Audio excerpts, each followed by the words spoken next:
gentlemen. Welcome to the show. It's Untethered Live Politi-tics on a Saturday night. I'm your host, Jake Johnson, and tonight we're going to talk about the Trump-Maher dinner Deets. We're going to talk about space, the final frontier, and my qualms about it. What does that mean? Not much. I'm just a dude with a camera, man. How are you doing? How's the world treating you? Are you having a good weekend so far? Are you feeling lovely? Are you feeling loved? That's important, too. Have a great day tomorrow. It's Sunday. You can kick back. You can relax. You can put on some ZZ Top and light up some incense and, have a good day. But tonight, let's get wired up, people. Bring it on. I'm ready. I got my debate shoes on, and I'm ready to rock and roll. What do you got? What you talking about, Willis? Bring it to me. I got it. I got an answer for everything. Might not be the right one, but I got one. Bill Bennett, you're first in chat. What's up, buddy? You get the gold star tonight. He says, Big Bad Don, or Mr. President, go King Trump. You're doing a great job. Hello, Untethered Live family. Hello, Bill. How are you, sir? I happen to think he's doing a fantastic job myself. He didn't have a lot to work with, so what he's doing needed to be done. I understand that. And it's going to be a little shaky from time to time. I understand that, too. I knew that was coming. You can't destroy the world and then build it back up without having any problems. You just can't. And the last administration did their very best to destroy our world. They didn't succeed, but they came very, very, very, very, very, very, very close. So, there's that. Here's your gold star, Bill. Amanda says hi. And hello, Untethered Live family. Good to see you all. Happy Saturday. I hope everyone's having a good weekend. Hi, Jake. How are you tonight? Oh? How are you tonight? Oh! I'm fine. You? Good. Moving on. Aaron says, Jake emoji. That's a Jakeoji for your viewing pleasures. There will be a whole series of Jakeojis coming out very soon. And they will reference different things and have variations on old ideas and new ideas. And if you have any ideas, share them with me, because I don't know how to make emojis. I'm flying by the seat of my pants here. I'm an old man. What is an emoji? Anyway, I'll do my best. We'll have something. Aaron, what's up, brother? Good to see you, my friend. How are you? And Amanda says hi, and Aaron says hello. Nice. Nice. Amanda says, do you feel better tonight, Aaron? We know you had a headache last night. We're hoping you feel better. Aaron says, yep, thanks. And also, did you get your problem fixed with your bank? I remember you said something about that, and I was worried about that. I was thinking about it today. I was having a trouble last week with my CashApp card, and I was wondering if you figured out what it was, because I don't know. It was just an anomaly. It seems to be working fine now, but last week I had 2 or 3 issues with it. It's the first time since I've had it that I've had any issues with it. So I'd like to know, I'd like to get to the bottom of that. And if it was on your end or my end, doesn't matter. I'm just wondering if you're all right. And as always, if you need something, let me know. Amanda says, that's good, man. Glad you're feeling better. Mr. P says, hello, you legends. Mr. P, what's happening, my brother? Good to see you. How are you doing this fine evening? I hope you're not working yourself to death over there. Pardon me. Aaron says, I'm thinking of taking myself out to dinner.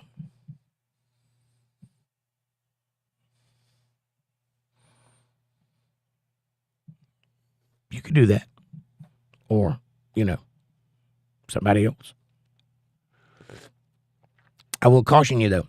If you're planning on wining and dining yourself while you're at dinner, sit on your hand. Leave it there for a while till it goes numb. That way, when you get home, it'll be like being with a stranger for the first time. Amanda says, hi, Mr. P. Nice, Aaron. What are you going to have? He's just thinking about taking himself out to dinner, and already you're done anything about where he's going to take you? Jesus Christ.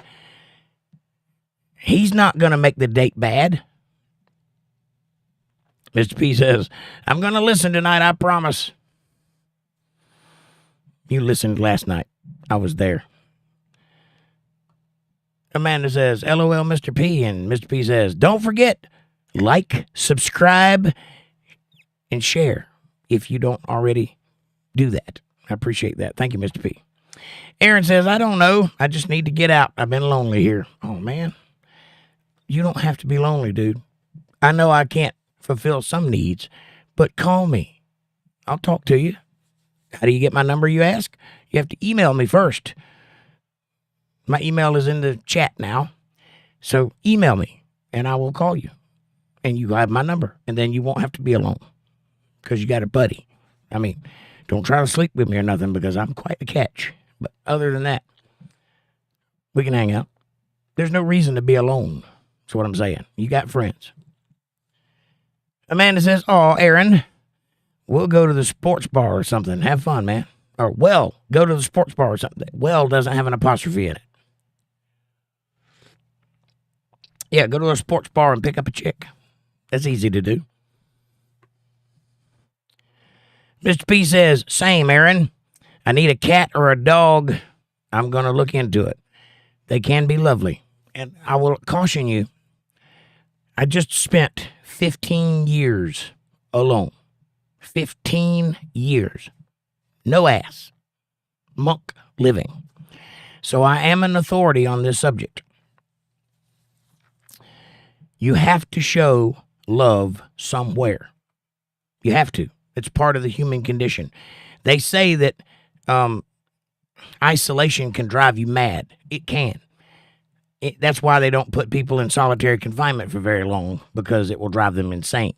That's why you're allowed to go outside and touch grass for an hour. Anyway,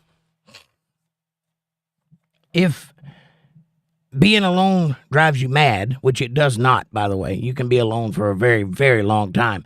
It is the absence of contact that will drive you mad. Humans need contact with another being. We need to share. We need to emote. We need to express. We need to feel. And an animal is a way to do that. If, I started feeding the feral cats around here. I'm not a cat person. I hate cats. I don't like them at all. I think they're assholes. The world would be better off without cats. But I have some. They're out there. So they looked hungry. I fed them. And immediately I felt better about myself. Why? Your guess is as good as mine. That's the way God designed us. So I did it again.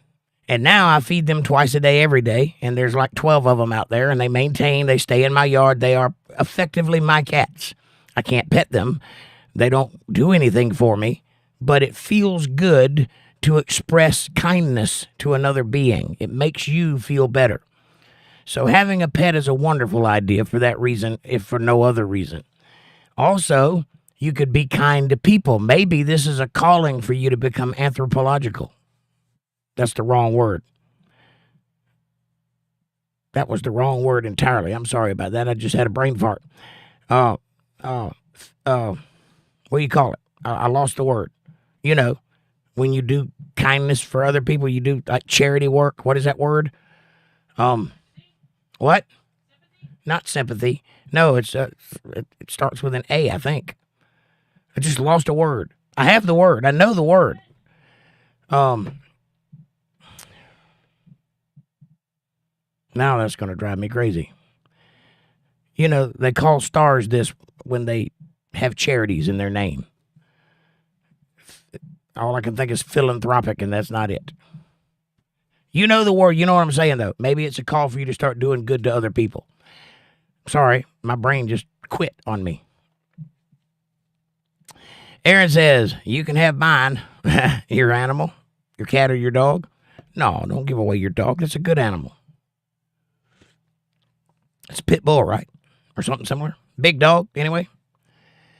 Mr. P says, I just don't want to get a buddy and then never be here with them. Well, an animal is a commitment, and you have to commit. You can't half-ass it or they'll die because they need you to survive. So if you're going to do that for selfish reasons, get an animal so that you feel better, at least consider their feelings too, and don't just do it for you, do it for them too. Maybe go to the pound and rescue one. Maybe that's a good way to go about it, because otherwise they would be lost or put down, and you provided a safe haven for them, so that's even better. That makes you feel better. Maybe. Sorry, I got the allergies today. I might have blew my brains out. That's probably why I can't think of that word. It'll come to me in a minute. Philanthropy? It might be. That may be the word. It's the only word I can think of. Philanthropology. Philanthropy. Yeah. Philanthropist. Maybe that is the word. I don't know why my brain just went blank in that area. Sorry.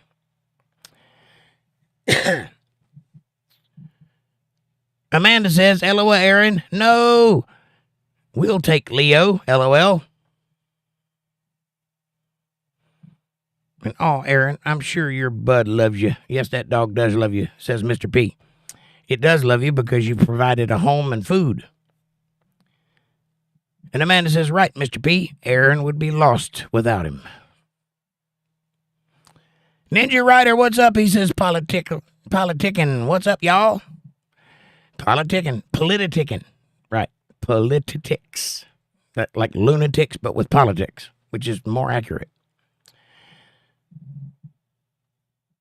Philanthropy. I guess that's the word. That sounds right. I think I have Alzheimer's or something. I keep losing words like that. I lost that word, and it's been bugging me for a week now. Remember last week when we were talking about those stainless steel mugs, and I said the girls go crazy over the one mug, and then I couldn't say the word because I couldn't remember it? I think it's Stanley cups, not Stanley Cup, Stanley mugs, but it don't sound right to me, so that might not be it. But it bugs me, is what I'm saying. I won't forget about it. I guess the word is philanthropy.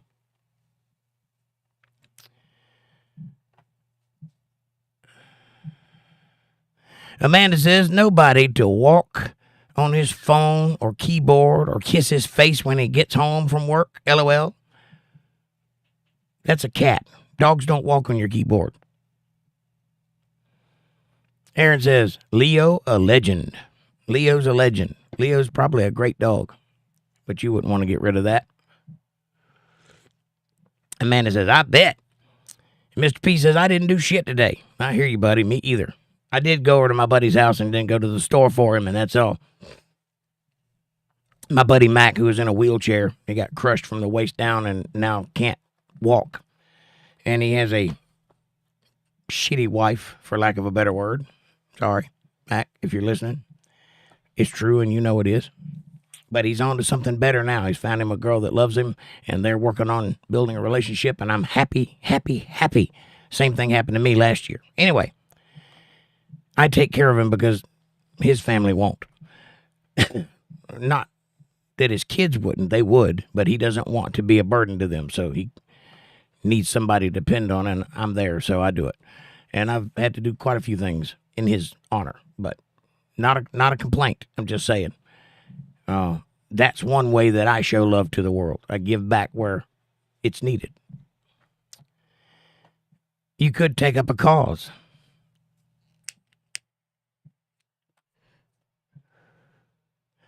Mr. P says, I read that one. Mr. P says, first day in a while. Well, you needed a day off. It's good to take a break. I go through that about once a month. I get a day and I just have to crash because I'm just exhausted. And sometimes you just got to lay back and watch TV, man. Catch up on Star Trek or something. Amanda says, well, yeah, he might have had a taste for something special. Maybe. And there's my email address, untetheredlivestream@gmail.com. If you need, reach out.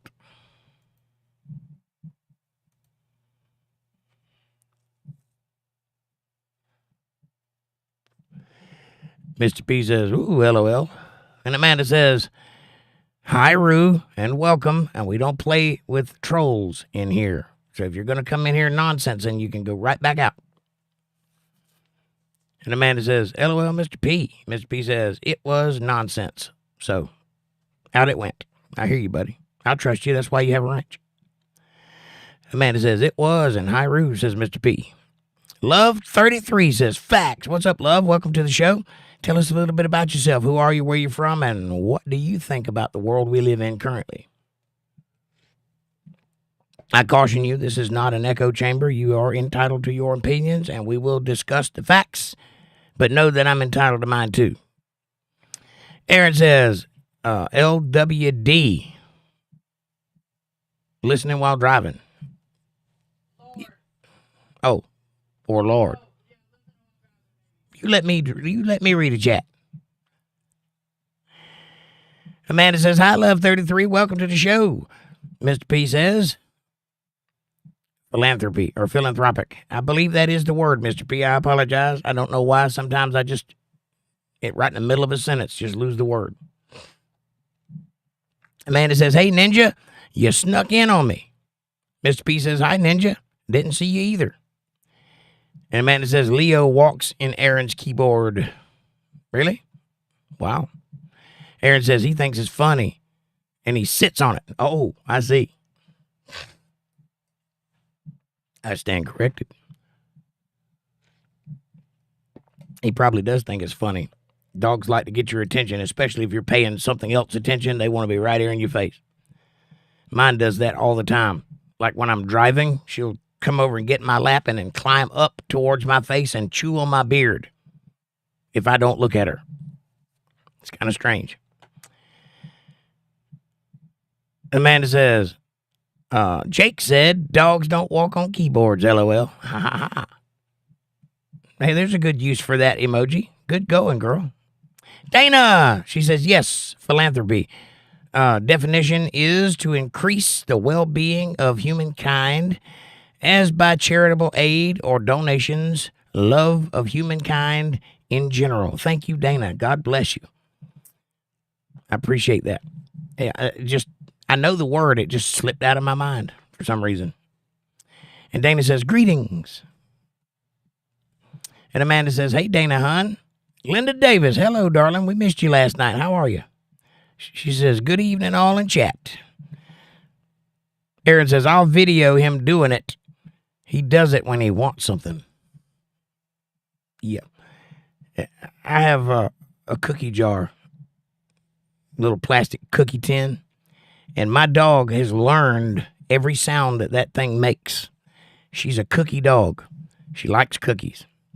She can be dead asleep, laying in the clothes hamper in the closet, because that's where she likes to sleep.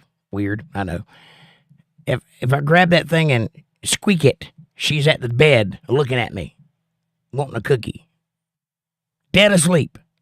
Little squeak, she's up at the bed. I do it all hours of the night just to see if she hears it. She does. So I got to give her a little piece of a cookie. Amanda says, hi, Linda, hon. I missed you last night. And Mr. P says, I feel the same damn way as your friend, Jake. I can't stomach anybody taking care of me or helping me to the point it's significantly affecting their lives, and I hate the thought of it even. Yeah, I understand that, and that's not what's going on here with my buddy. The deal is I see that his family is not helping him. He's in a wheelchair. He cooks. He cleans. He works in the yard. He does more than anybody I know in a wheelchair. He does more than I do in a wheelchair. And I envy that about him, his strength. So anytime he is in need, I go running. I don't care if it's 4 o'clock in the morning. He calls me, I go running. And I've tried to soften that blow a little bit when he's in need. If he has to go to the store, or if he has an accident and needs help with that, if he has bandages that need to be changed. For 2 years, I changed his bandage on his foot where he had gotten a sore and it got infected and it rotted the bone from the inside and his foot turned sideways. Anyway, we had to take him and get that cut out.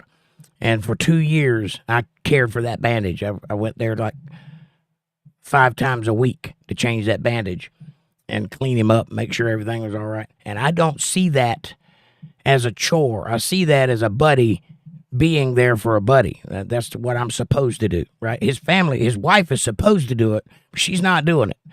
So I do it because it needs to be done. And I don't see how that would be considered a burden on my part. However, I can see his idea. He don't want to have to put that on his kids. He doesn't want his kids to have to see that part of him. I totally get that, which is why I'm willing to do it. Dana says, hi, Amanda. Heart. Mr. P says, Linda and Dana, heart.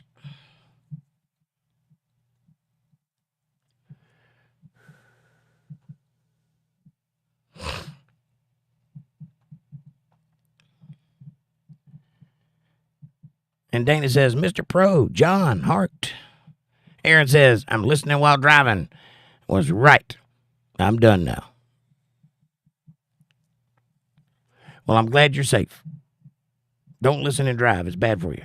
Mr. P says, if I were ever to become unable to take care of myself, I'd move to Canada and go assisted with unaliving myself. Oh, Lord. I know it's a sin. I still can't stomach anyone taking care of me. Well, you shouldn't do that, but there are nice facilities that will take care of you. But that's one of those things that you can't really judge a person unless you're in that situation. That's a hard situation to have to go through for anybody. I would imagine that if you're that independent, losing your ability to take care of yourself would probably be worse than dying. I understand that, though. Amy Elizabeth says, happy Saturday, y'all. Like, shared, and invited some friends. Hey, Amy, how are you, sweetie? Nice to see you. I'm sitting over here enjoying this nice hot cup of coffee. It is a regular cup of joe. That's the way I like it. That's for sure. Don't you want to have a cup with me? Talk about the world, talk about politics, or whatever the hell comes up. That's fine with me, too. Go to the kitchen, pour yourself up a nice hot cup of coffee, and let's get to talking. If for some reason you don't have a cup, you can get one in the description below. I recommend the first one. It does have my face on it. It is fantastic. However, there are many new options in the store, so go check that out, including stainless steel tumblers with locking lids, and they hold your coffee hot for hours. They look great on a coffee table. They have a wonderful Untethered Live Bible study image on the front. And if you chuck it at somebody, it'll leave a good big red mark because it's made out of stainless steel. So get one while supplies last if you are in the market for one. Also, like, subscribe, share, support, join, and super chats are available in the chat box if you want to show a little bit of love. You want to throw a little clang-a-lang my way if you want to. BJ. You can do that because I have been a good dog.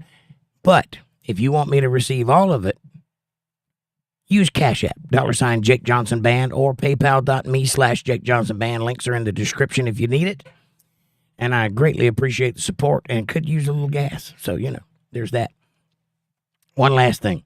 If you want to hang out with everybody here or have a place where you can do so outside of the oppressive censorship of YouTube and me having to read all of your texts as you write them as I catch up to them, you can do that. You can send text, videos, pictures, and chats over on Facebook.com/UntetheredLive family. It's all one word. The link is in the chat if you want to check that out. I appreciate your patronage.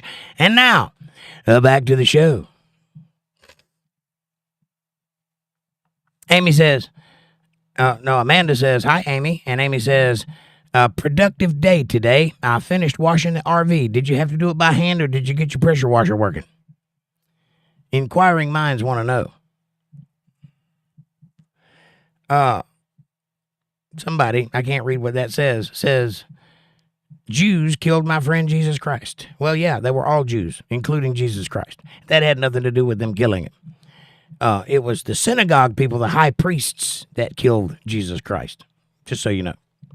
Being a Jew was irrelevant. Everybody there was a Jew who wasn't Roman. Aaron says, the funny Amy has arrived. Yes, she has. And I can make out the word Mr. because it has a period in front of it, so that's what I'm going to call you. Said hi. Hi. Welcome to the show, mister. Tell us a little bit about yourself. Who are you? Where are you from? And what is on your mind?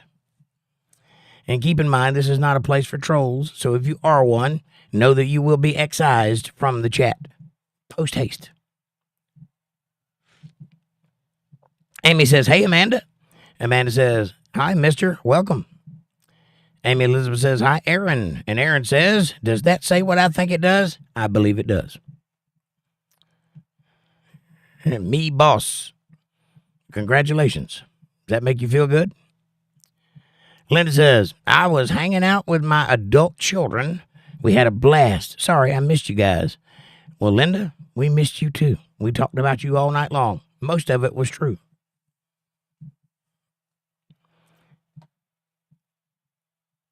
And you're all right. I don't care what Amanda said about you. Amanda says, that's awesome, Linda. I'm glad you had fun. And Aaron said, so, Mr. Boss, ignorant person, LOL, that's funny. Yeah, we don't use that word around here. Not because I'm scared to say it, but because I don't see any value in it English-wise. So, if it was appropriate, I'd use it, but I don't see any reason to. So, Amy says, I'm exhausted, but I feel accomplished. I got it done. Well, that's fantastic. I'm glad you did. And I bet you feel better in a nice, clean RV.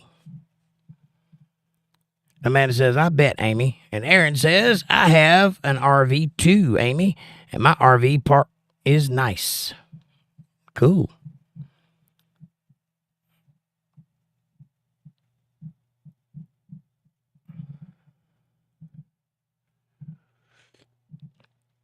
I do not have an RV. I feel left out.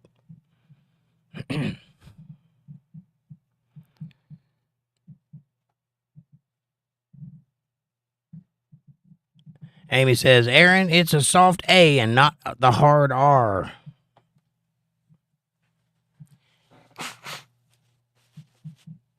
Pardon me. And Aaron says, either way, LOL, right? I don't see the point. Dana says, when I think about the meaning of the word philanthropy and then look up Bill Gates and George Soros, they are both philanthropists. It cracks me up, right? LOL. What an irony. Loving people, right? Yes. They are the exact opposite of what they claim to be. And you'll find out that a lot of people do that, especially on the left of politics. They claim to be the very thing that they're against, and they claim to not be the very thing that they are. It's interesting. Aaron says, I wear the suit. It means the same thing. Oh, no, you don't. I doubt it very seriously. I see you as a cool dude who has a lot of intelligence, who has been nothing but nice in my show and has extended a level of friendship to me and has received mine. I don't care what your immutable characteristics are. That doesn't have any value to me whatsoever. Don't care. I care about your merit. I care about what you are as a person.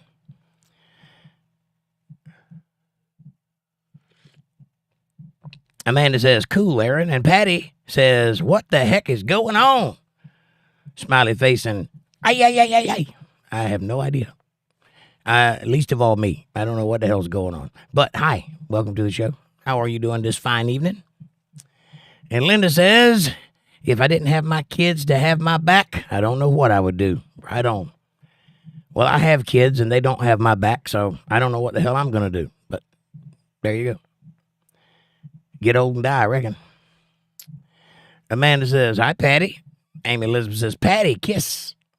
Patty says, Miss Amanda. Aaron says, Jake always has nice shirts. Thank you, sir. I appreciate that. I have a whole closet full of them.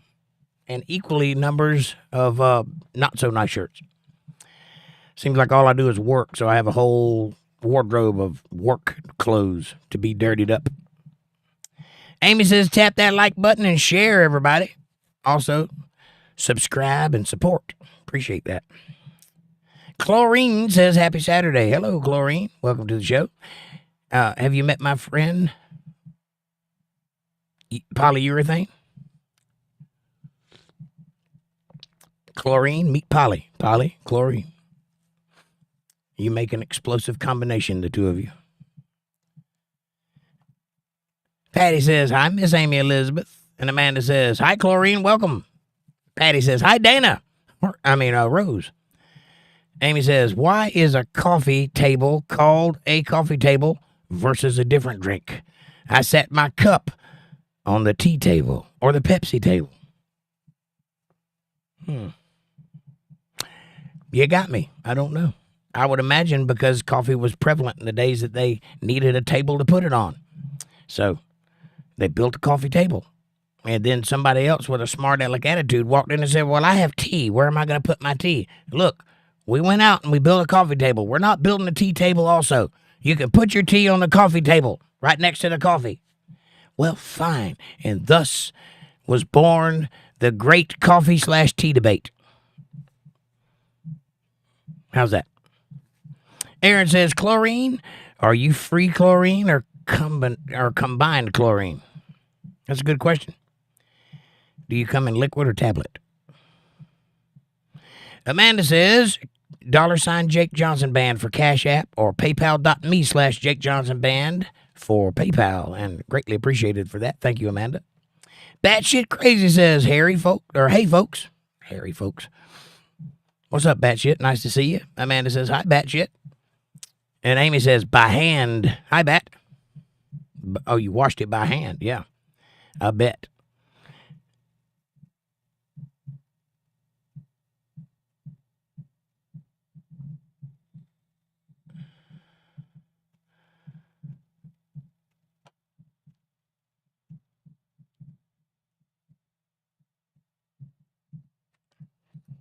Oh, it's rigger. I see. So what you're saying is you're a pipe fitter? Do a lot of rigging? I've done that job. I understand.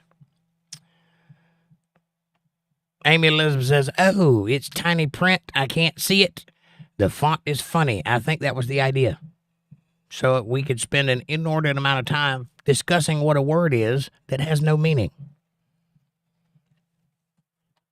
Linda Davis says, Amanda is my soul sister. Right on. Mr. P says, Jake. And Amanda says, that's right, Linda. Aaron says, I live in one way less expensive. I live in an RV. It's way less expensive to live there. And Amy says, I'm all for cheap living. Yeah, I've thought about getting into one of those tiny houses. I've actually thought about this. And my original thought was to use shipping containers, the metal ones that look like semi-trucks with no wheels, because you can get one for $2,000 or less. And if you get two of them, put them side by side and cut a hole in so you can go through, or cut out an archway so that you have both sides and do open plan, you could have a pretty decent-sized house to live in with two shipping containers, and they're made out of metal. They'll withstand anything. So I've thought about that. But Tesla has come out with a tiny home that is Tesla-fied. It's all electronic. And it's only $7,000. $7,000 and some change. And if they actually go to market, which they haven't yet, it's just an idea. But if they actually go to market, I'm going to buy a couple of those, put them out here on my property, and have a home to live in, regardless of what this place does. Otherwise, I'll just use it as my studio. But I'm all about cheap living. I don't pay price for anything. I'm kind of Jewy that way. I will look for a deal. I will negotiate with a department store if I can. I don't like to pay price for anything because I know they marked it up and I know I can get a little off the top. Amanda says, I bet, Aaron. And you are in a very expensive part of Florida. Right on. Amy says, rent in town and 3 times what it is. Rent in town is 3 times what it is here. Nice. My hands are sore. Sorry. But you got a clean RV. Go, girl. Linda says, I pity you if the two of us ever get together in the same room, Jake. Yeah, I know I got my work cut out for me. I'm up to the task, though. I'm quite witty. And Patty says, philanthropist shapeshifters. Seems to be that way, doesn't it, Patty? Dana was just mentioning that. Amanda says, oh, yes, Linda, look out for sure. We'd be a mess. Amy says, I have adult children, but my chihuahua is my baby. Aw. And Linda says, Amanda has your back, Jake. She does. She does, and she'll prove it.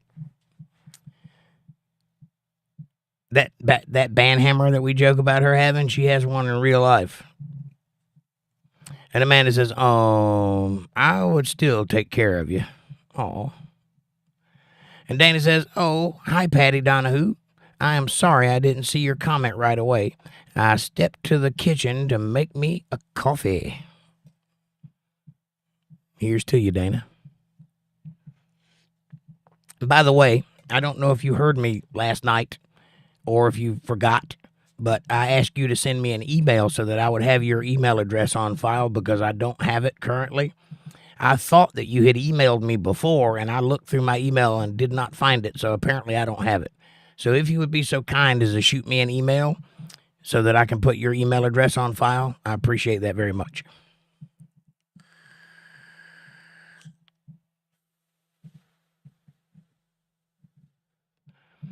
And Amanda says, that's right, Linda. Tell him. Amy says, what do you call a sedated rabbit? Well, that's easy. An ether bunny. And she says, the ether bunny. You know how you catch an ether bunny? You sneak up on him. Amanda says, I take care of him now, and he can do it himself. Why wouldn't I do it when he is really needing it? Right on. I believe that, but that was more of a abstract expression of what I'm going to do when I get old, because I wouldn't depend on you to take care of me. I would want to have something in place to where we could be taken care of together. But, you know, life has a way of doing things you don't expect. Amanda says, LOL, Amy. Bill Bennett says, hello, Untethered Live family. My notify me did not notify me. I'm sorry, Bill, but you're here. And God bless you. Debbie, she says, after dinner, coffee is served in the living room, hence coffee table. Afternoon tea is served in the parlor on the tea table. Follow me for more BS. Right on, Debbie. Also, how do you explain a breakfast nook, young lady? Huh? It's a place where rich people eat eggs. I have never desired to have a breakfast nook. I have a table, and I can do dinner and brunch on the same table. And coffee. I have a coffee table, but it's made of stone. What do you call that? That's easy. A stoned coffee table. Amanda says, oh, Bill, damn. Well, you're here now. That's all that matters. Amy says, 3 dots in the corner. A menu comes down. Press like and share. Amen. Thank you, Amy. And Amanda says, hi, Debbie. And Amy says, hi, Bill and Debbie. And Debbie says, howdy, y'all. Howdy, y'all. Gregory Stevens, welcome to the show. Watch your mouth.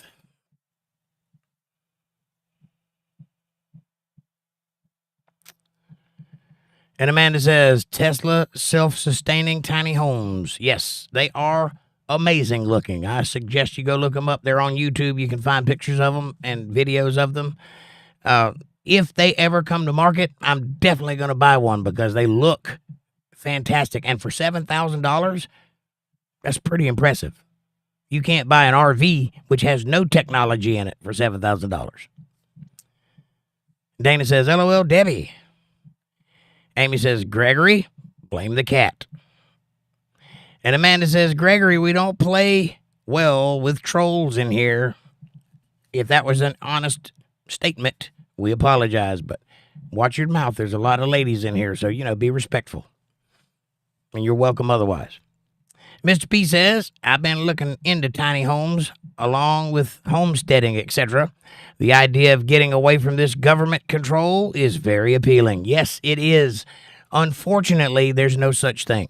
You can't get away from it. I came from Florida when homesteading became a thing, and there were a lot of pieces of property in Florida were just up for grabs. Now, you'd have to build a road out to the property driveway and put a telephone pole up and all that, but you could just go claim it. It was yours. I didn't do that back then because I thought it was a scam. Turns out it wasn't a scam, but the trouble is building a road. You have to build a road out there, and you can't cross other people's property unless they help you build the road. So there's a little bit of a problem there. But even at that, beware of government bearing gifts. You know what I'm saying? Even at getting the land for free, I assure you they're going to get you for it. Capital tax and things like that, they're waiting. I'm sure that at the end of that, there was some nominal fee that had to be paid.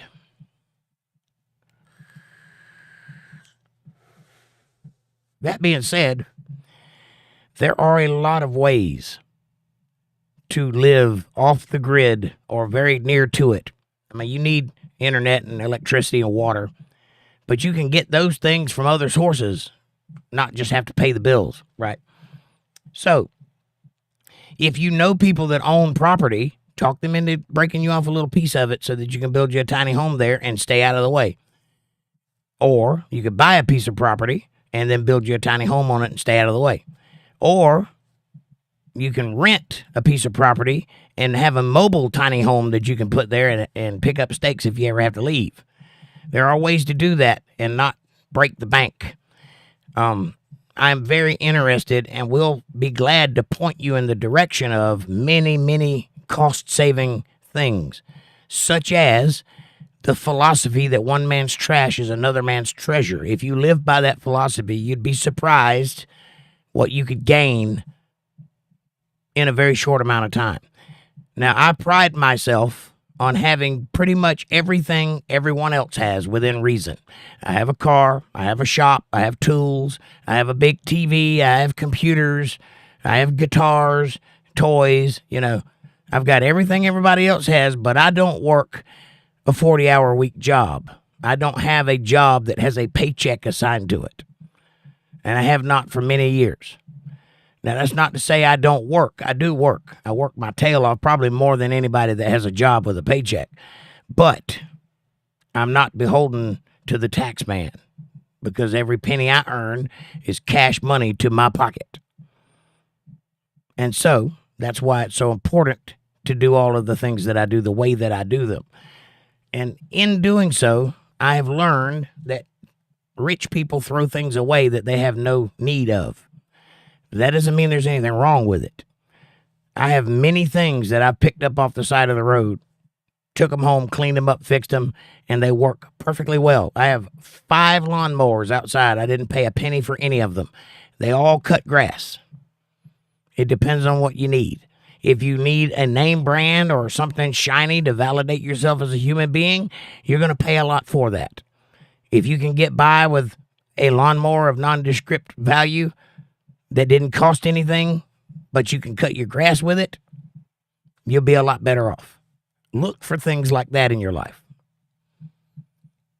John says, hello, everyone. Sorry I'm late. Hey, John. Nice to see you, buddy. Amy says, Gregory with the fart jokes. And Amanda says, hi, John and Bartholomew Higginbotham. Nice name. Says, hello, Bartholomew. Nice to see you. Are you Bartholomew the Mog or Bartholomew the Disciple? Or another Bartholomew? I do like the name, Higginbotham. Amy says, hi, John. And Gregory with the fart jokes the second time. We heard the word fart. We got it. Patty says, hey, John. Amy says, hi, Bart. Bart. Amy says, Amanda says, hi, Bartholomew, welcome. And Aaron says, be right back. You come on back, Aaron. While he's gone, everybody hide. He'll come back and think we all left. Amanda says, I got the hammer and the axe right here. And I will use it. Right on, girl. Gregory does it again. Gregory, that's the second time you've been popped. Third time is the charm, buddy.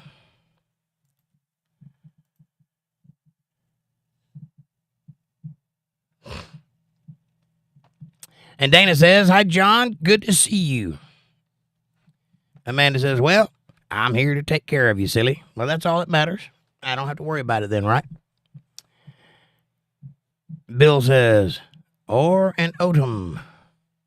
I don't know what that word means. Or an otum? An otum of what?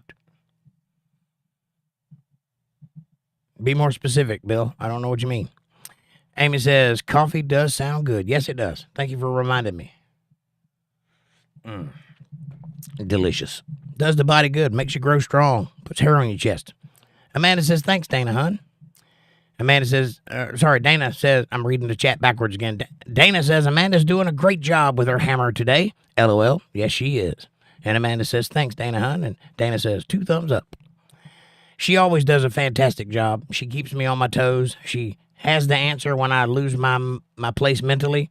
So that's a good thing. She does a good job. So everybody say thank you to Amanda for keeping the chat so smooth. Amy says, the show I'm a moderate for, I ban spammers in 5 seconds or less. Ask Debbie. Right? Oh, the show I moderate for. Gotcha. Well, you moderate for this one, too. Isn't that a wrench right there? What are you talking about? You think you belong to one show, but not this one? You're as much a part of this family as I am, Amy.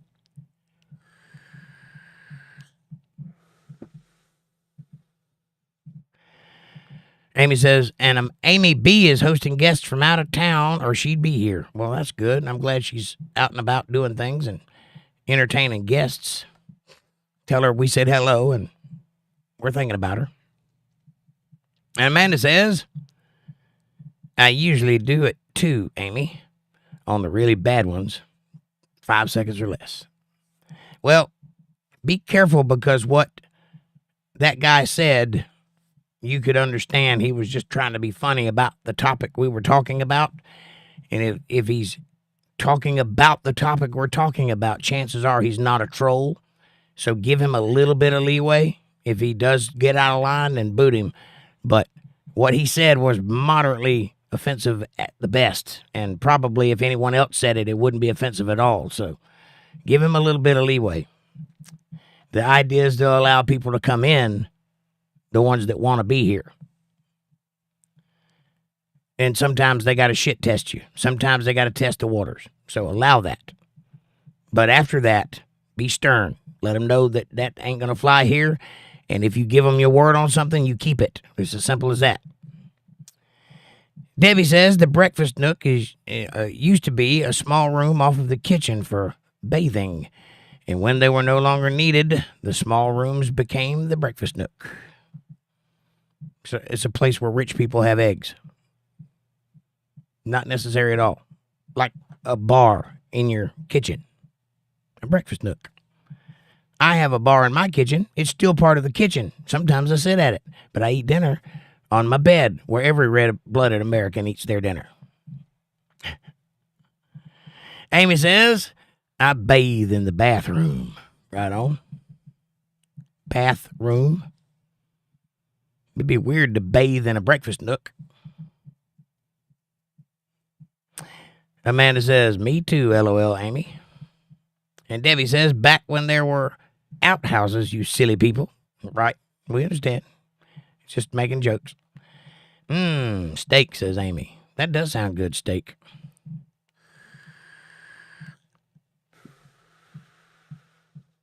I'd love to pick up steaks, but it's too expensive. We'll get cheap steaks. Go to the Piggly Wiggly and look for a deal. They have them. They'll be thin steaks, but they have them. And if that ain't good enough, go to the Waffle House and order steak and eggs. You can't afford that. And their steak is not very thick either, but it is meat. And it does come with eggs and hash browns, so, you know. Dana says Amanda is using her tool properly, LOL. I know, she's got me working all the time.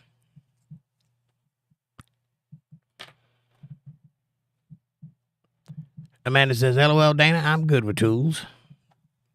And Amy says, tools to deal with fools. That's what the banhammer is. Amy says, I repurposed a utility spool into a plant stand. There you go.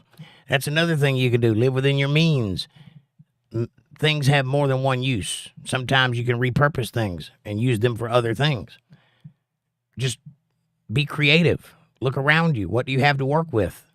Use it to your advantage.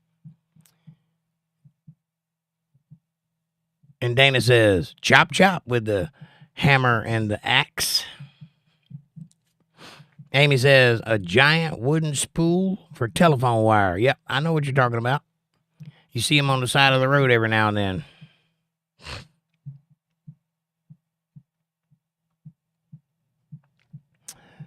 Amanda says, that's right, Dana. Amy says, Bart, I know someone with Higginbotham as a last name. Adeline Higginbotham. Do you know her? Or Adeline Higginbotham. Mr. P says, good night, all. I have a prior commitment. Much love. Well, Mr. P, God bless you, sir. Thank you for being here. Enjoy your prior commitment. Have a good night, sir. Linda says, good night, Mr. P. Aaron, what are you doing, buddy? You've been quiet for a while. What's up? I feel like you're bailing on me. Linda says, good night, Mr. P. Amy says, good night, Mr. P. And Amanda says, good night, Mr. P. And Amy says, sitting in my doorway because I can't get the internet inside the house. Either that or hold my phone against the window, but it's very uncomfortable. They make a thing called an amplifier. I'm not exactly sure, but I'm pretty sure you can get it at Walmart. It's a little thing called an amplifier, an internet amplifier. And supposedly you plug it in the direction of the router, and it will amplify the signal for the rest of your house. So if mine is here in the studio, if I want to go into my kitchen, the internet signal would be weak because you got to go all through the house to get to it. If I put an amplifier in there, I would have a strong signal in the kitchen. Maybe you should look into getting one of those, and that way wherever your internet is coming from will be a stronger signal for inside your RV.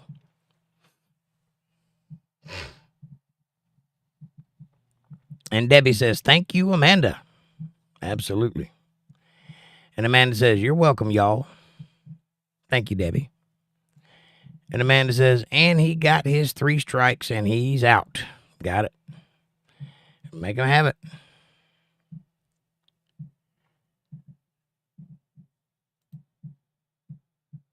Amy says, speaking of eggs, last night I made some eggs, 2 more double yolks. Sweet. I'm thinking about getting some chickens. What do you guys think about that? With today's prices, it seems kind of foolish not to, right? If you like eggs, you got a family to feed, get some chickens. They're not that hard to take care of. They pretty much feed themselves. Give them a little laying mash every now and then and some table scraps. And yes, they will eat table scraps. Done. And you got eggs for life. Laying mash, if you feed them properly, you can get eggs year round. They're good for eating. They're not so good for making chickens. Amy says, 6 double yolks out of a dozen. That's crazy. Your chicken is like on IVF or something.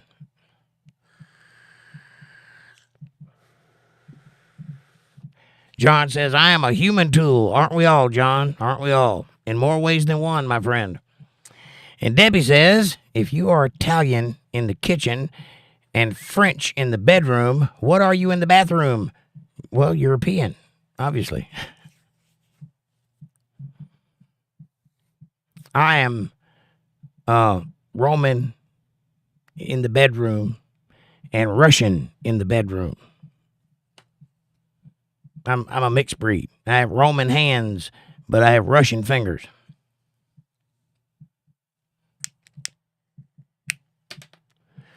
Oh, Aaron says, I'm back. What's up, buddy? I was wondering about you. Where you been? Amy says, Debbie, smiley face. Justin Slate, watch your mouth.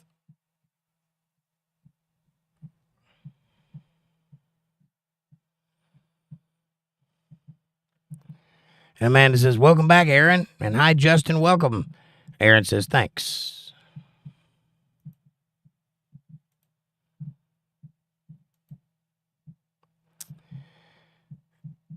Amanda says that thing is called an internet booster, not an amplifier.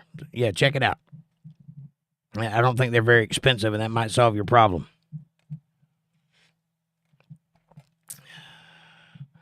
Justin, that's the 3rd time you've said that, and the 3rd time it's been banned. Don't keep it up, or you will be banned permanently. Debbie says, dinner in the bedroom? I'm going to just leave that one alone. You got it right. And Dana says, not say anything. Right on. Aaron says, I was on the phone with my brother. Well, hello, brother? What's his name?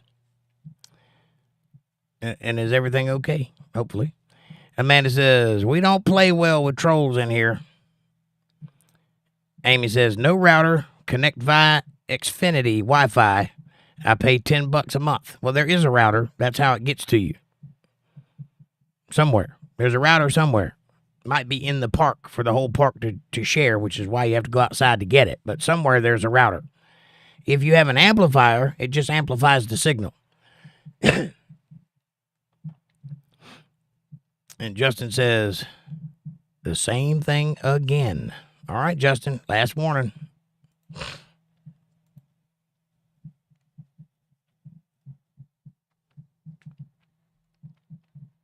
Amy says, I miss my flock. I can't have them here. Yeah.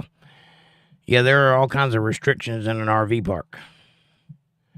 Amanda says, I'm not saying nothing about the breakfast in bed stuff. You just have to use your imagination. Russian hands, Roman fingers. And Amy says, breakfast in bed, tube steak.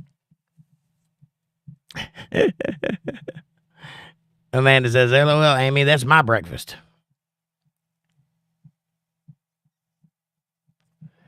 Linda Davis is laughing. Debbie says, Amy, don't forget the white gravy. Ooh, girls, calm down. Amy says, it runs off the cellular signal. We can't get cell service out here, but I can connect to that. Oh, okay. Well, I don't know about that. I don't know anything about that. I assume that you'd have to be close to a cell tower for that to work. But I don't think the amplifier would work for cell signal. But if there is internet, Wi-Fi internet, it will work for that. Amanda says, LOL, no, Debbie, that's protein shake.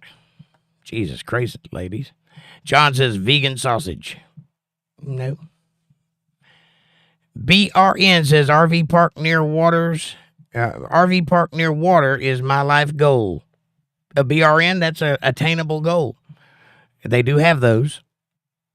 And that would be cool. Amanda says, hi, BRN, welcome. And yes, welcome. Come on in, guys. Amy says, hi, BRN. I'm across from a Lake Lemon. So she's in an RV park that's near the water. I've lived in an RV park in my 20s for about a year.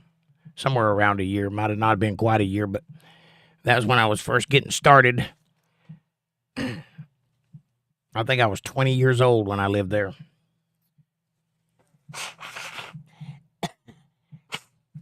Pardon me. Don't blow your nose on camera, Jake. It's unprofessional. Who said you were a professional? I did. I'm trying to be professional. You're not a very professional. You know that, right? Yeah. Okay. Sorry. Silly person. Must be peaceful. Nice, says BRN. It can be. It depends on if you're living in a good park, a clean park. Some of them are pretty run down.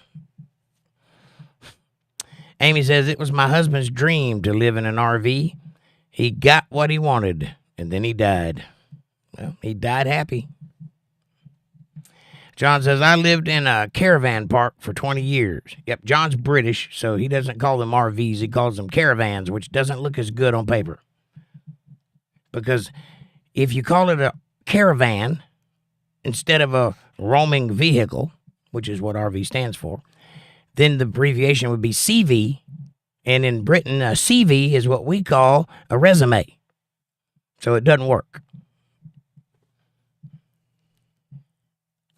RV is easier to type, right? So just because you invented the English language don't mean you're good at it. I'm just messing with you, man. Also, the same people that decided to call a parkway a driveway and a driveway a parkway. Because you park on a driveway and you drive on a parkway.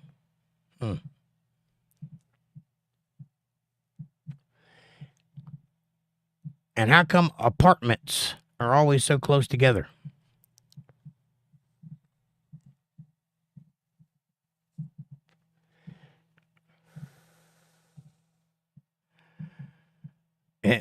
Amy says the English drive on the wrong side of the road. Actually, that's not true. We do. Everybody else in the world drives on that side of the road. We're the only ones that drive on the right side of the road. CV is the same, Jake. Yep.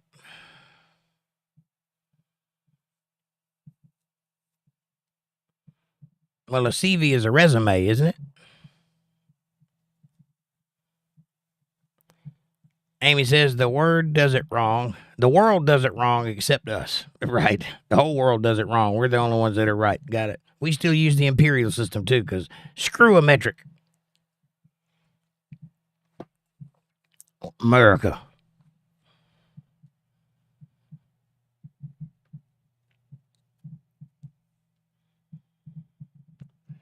I'm too old to convert.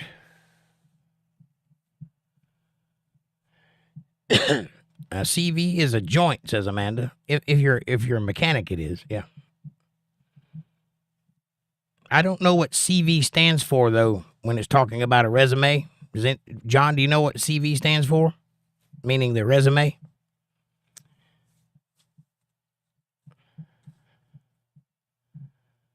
Common vitals, maybe. I don't know.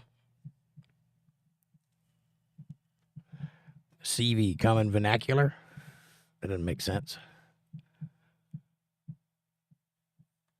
Why do you call resumes CVs?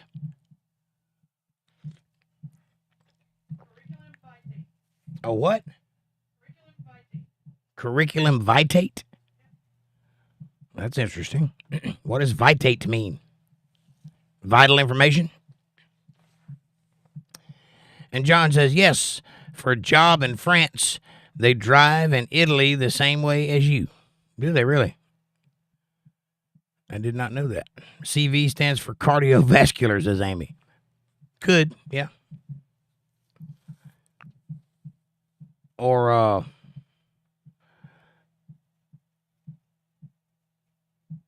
circumstantial vector.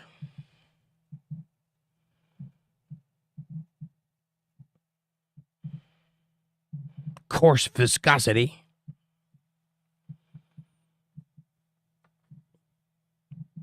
Callous victuals.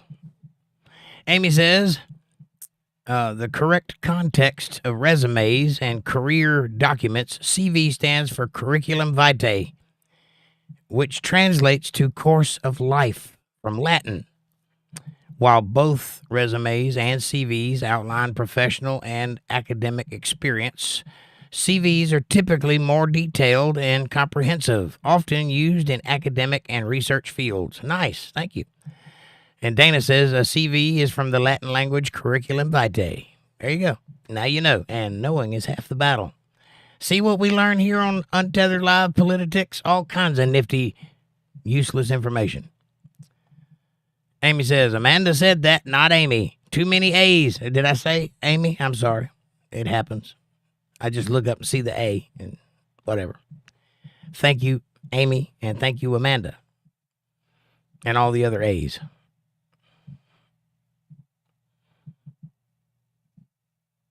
I don't have a CV. I've tried to make one many times, but I can't fit what I do on a paper. It would be a book, not a CV. Amy says, I'm salty tonight. Sorry. No, don't be sorry.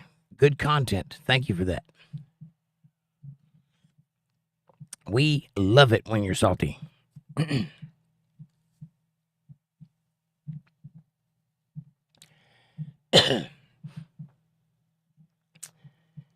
Amanda says, in everyday language, vita, singular, is often used as a shortened form of curriculum vitae.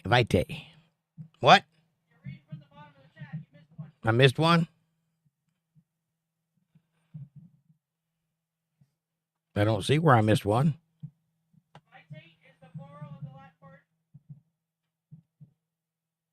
Vitae is a plural of the Latin word vita, meaning life.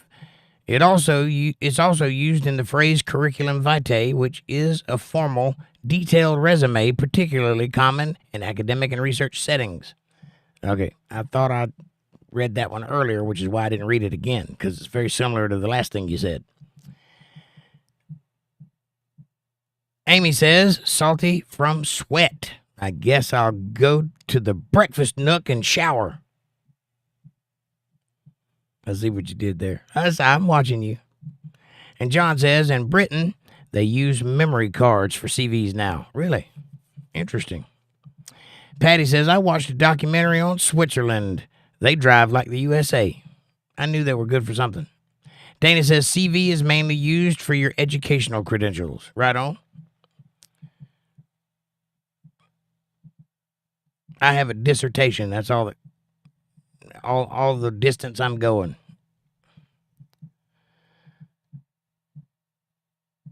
You asked what vitae was. Well, thank you. Thank you for the definition. And that is a good thing that you do. You provide a very valuable service. Because a lot of times I don't remember the exact definition of the words that I use because I learned them when I was in 5th grade. And they're just stuck in my head.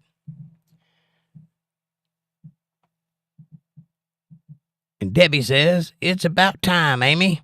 I can smell you over here. Ooh, shots fired.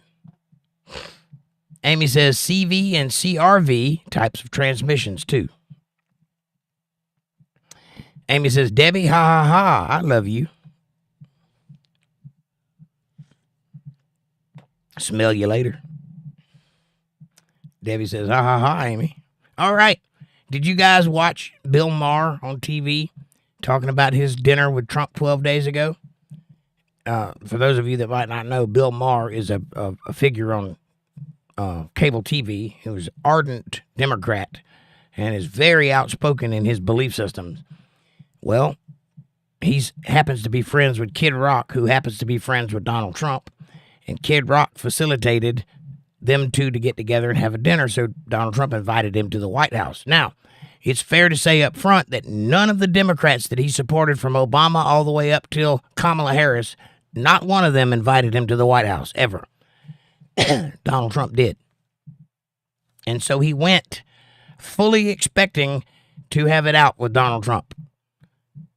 In fact, he put together a list of all the bad things, about 60 bad things that Donald Trump had said about him over the years, and was going to confront him with it. Donald Trump signed it and gave it back to him. That's hilarious. So now he has an autographed signature from Donald Trump, an autographed piece of paper of all the bad things that Trump said about him. So he's taking it in stride. And to be honest, he looked surprised that he actually liked Donald Trump. They got along great. It was a great dinner. They had back and forth. But he said that Trump was very understanding and he got it. And he did not at all appear to be like he is on TV. In real life, he seemed to be very humble and very well-spoken and very smart and understood the scenario very well, which is high praise coming from Bill Maher. Now, I've been saying that for years, that what you see of Donald Trump is an act, and it's designed to disarm or to combat people. That's his method of getting under the bad guy's skin or disarming you if you're on his side. And I think that holds true. Anyway, it was quite interesting to watch Bill Maher gush over Donald Trump, even though they're like mortal enemies.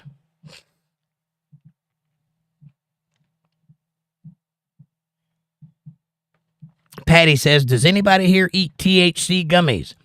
I don't, but I know a few people that do, and I understand that they're quite nice if you get the right one in the right dosage. I'm not condoning it, but it's there. Why, do you partake?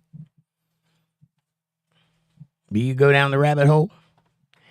Amanda says, I used to, Patty. And Amy says, occasionally, Patty. I prefer CBD gummies. Amanda says, they are great, Patty. And John says, I saw it. The thing with Bill Maher and Donald Trump. Yeah, I thought it was quite illuminating. It shows a lot of character on Bill Maher's part to come out on TV and say good things about Trump, which I thought was impressive. Comments? Thoughts? Amy says, I try to stay away from THC, Patty. I'm in recovery. Right on. 7 years opioid free. Well, congratulations, Amy. That's hard to do. Trust me, I know.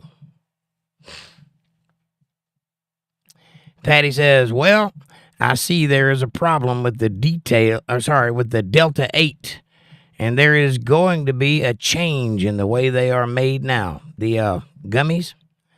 What's the problem? Do you know? And if anybody is taking Delta 8 gummies, pay attention. Patty's going to tell you something you might not know. And Amanda says, Amy, thank you, but gummies aren't opioids. Well, you're wrong about that. Marijuana is an opioid. Sorry.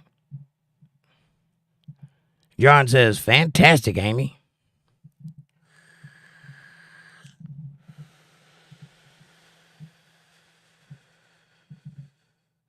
And Amanda says, Delta 8 is fake garbage. Don't take them. I don't know anything about them. Amy says, Delta 9 or Delta 8? I don't know anything about that brand. So full disclosure, take what you hear with a grain of salt because I can't verify it. That being said, I'm sure they can.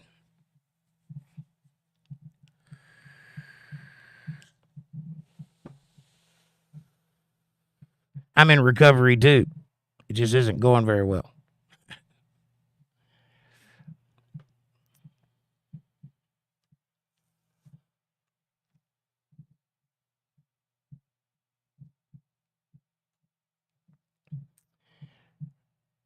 So what's the problem with the Delta 8 gummy, Patty? And if you're into having something in your body that makes you feel higher, elevated, or less painful, and you don't want to take drugs, and you're looking for an alternative, and it's expensive, but I would recommend a product called Zen, 7-hydroxynitrogena, which is a kratom product. Zen. It's kind of expensive, but this will do the trick for you. It'll ease off if you have withdrawals. It'll eliminate that problem. It is not an opioid. It is an all-natural substance from a plant. It's good for you, and it will solve that problem temporarily. It is not a fix, but it will help you through the rough part if you are in recovery from an opioid addiction.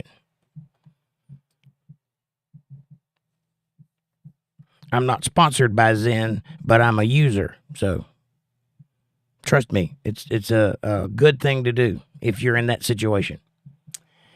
Patty says, I'm not sure, but Delta 8 will give you the buzz, but Delta 9 will not. The laws are going down to take Delta 8 out of Florida, Georgia, and Texas. Interesting. So that's like what they did with the bathroom heroin Zaza. They figured out a way to write into law that that particular formula could not be sold, and so they did away with that product. They're trying to do that with kratom, and they shouldn't, because kratom is used by a lot of people to combat opioid addiction, which they brought on us in the first place.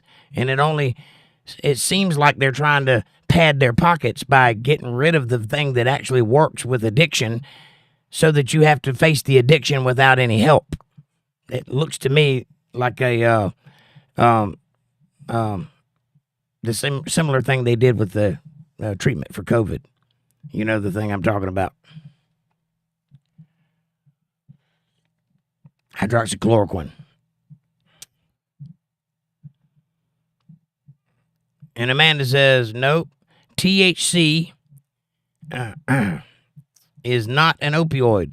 Opioids are a class of drugs that include morphine, heroin, and oxycodone. THC is a psychoactive compound found in the cannabis plant. I beg to differ. It is an opioid. It is in the opioid class. In fact, opium is a form of marijuana. You are incorrect about that statement. I know why you think that, but that's not correct.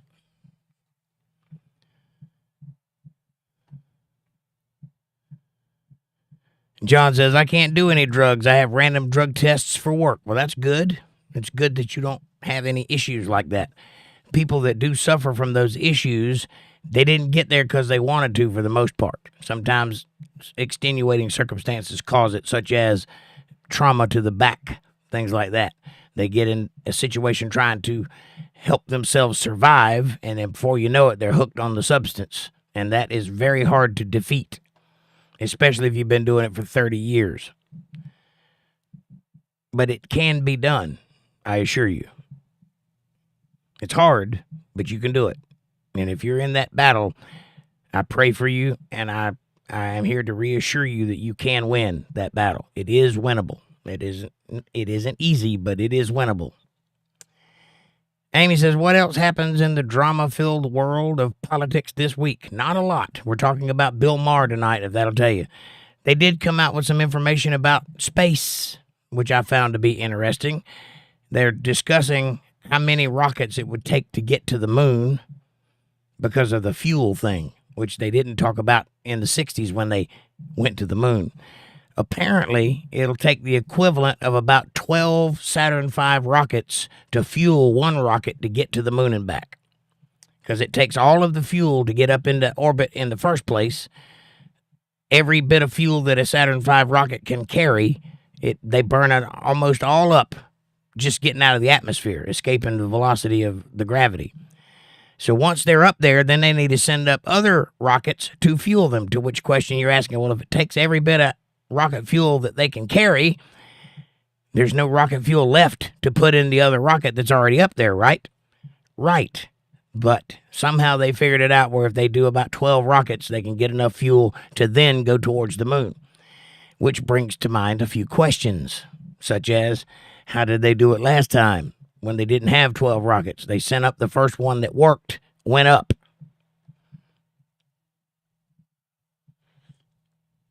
Kind of makes you wonder, doesn't it? I have a qualm about that. Jordan Scott Mills, what's up, brother? Long time no see. He says, howdy, chat. And John says, and painkillers have opioids. Yes, they do. Amanda says, hi, Jordan. And Amy says, hi, Jordan, welcome back. And Amanda says, well, we will agree to disagree on that one. Well, you can agree or disagree all you want. That's science. I'm sorry. John says, opium is a plant called a poppy. Yes, poppy is the plant where you derive heroin. Amy Elizabeth says, I weaned myself off of narcotics with Suboxone, which is a supplement, which is in and of itself pretty rough. Medication-assisted recovery. I'm glad you were able to do it. Did you manage to get off the Suboxone? Because it can be just as rough as the painkiller. Amy says, then I weaned myself off the Suboxone, and I've come a long way. Congratulations. I know that's a hard job. After 30 years of being on heavy painkillers, quit cold turkey. You want to talk about a rough time? It was not fun.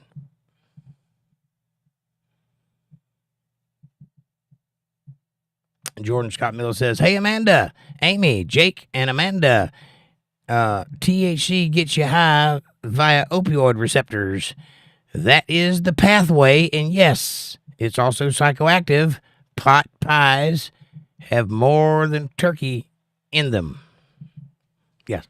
If it affects the opioid receptors in the brain, it is an opioid in classification. It is not the same thing that morphine is made out of, for example, but they both operate on the opioid receptors of the brain, which makes it an opioid.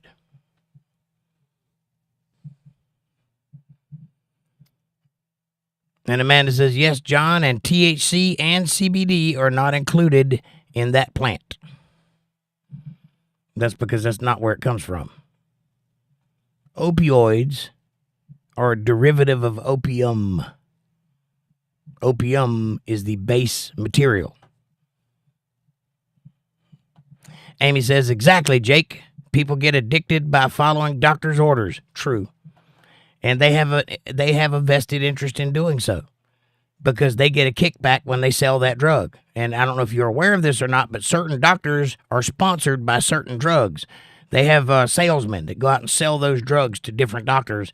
And once you sign on to sell it, it is in your interest to promote that drug. And they use it for everything. They'll sign it to you for stuff that it don't even do, just to sell some of it. That's why Vioxx was a big problem back in the day. Remember when they took that off the market? It's because people were having strokes left and right because doctors were assigning it to all kinds of things that it wasn't intended to treat. And they were getting massive kickbacks for it. And that's why that happened. And they don't pay any consequences for that for the most part. They get away scot-free because it's part of the business model. Like the family, the Sackler family, which is involved in the opioid crisis. They're the ones that pushed oxycodone to the world, or Oxycontin. And they did not go to jail. They got a fine, which didn't take any money out of their pocket. They paid the fine and they moved on. They made billions. So yeah, it's a problem. Jordan says, Jake, is all about Delta V, brother. Saturn V had more of it, more thrust to weight ratio, basically. Yep, I know. I'm just telling you, that's what they said. It's in the news this week.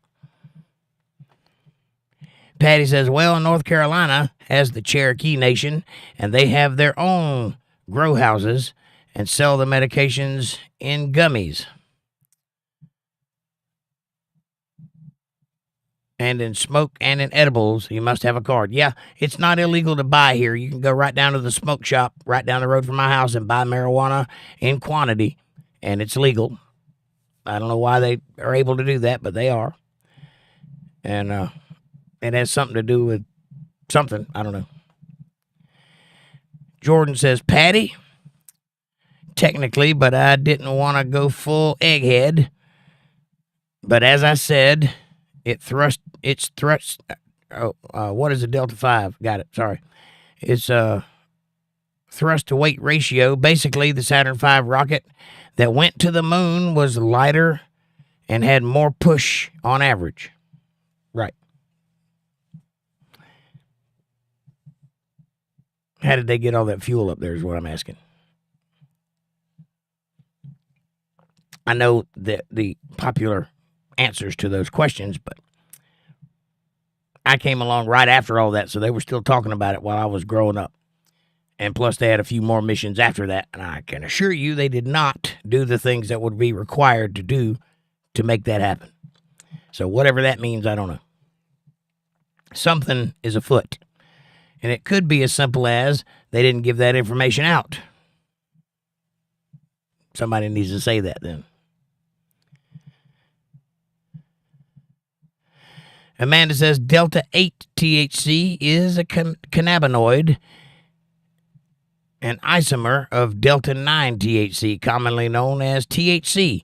It's found naturally in hemp, although in small amounts, and is also produced synthetically, while its effects are similar to the Delta 9 THC, causing a psychoactive experience. The safety profile, especially concerning long-term use, and potential risks like psychosis and addiction, is still largely unknown. Well, this is true, and it is a fact that you can get addicted to those substances, even though they will swear up and down it's not addictive. It most certainly is. I've known people that were addicted to it. They affect your neurotransmitters, which cause you to form a habit-forming psychosis. That is part of the addiction process, and it's not good for you to be addicted to things. That being said, you can think about any number of things as an addiction, such as food, for example. Our craving food constantly on a daily basis is an addiction, and I know that because I quit eating for a month one time, and you'd be surprised how quickly that goes away. About 3 days of really feeling bad, and it goes away, and you don't hunger anymore. Maybe 5 days. After that, hunger goes away. You don't need to eat every day. Matter of fact, you could eat once a month and survive. You do need to drink every day, though.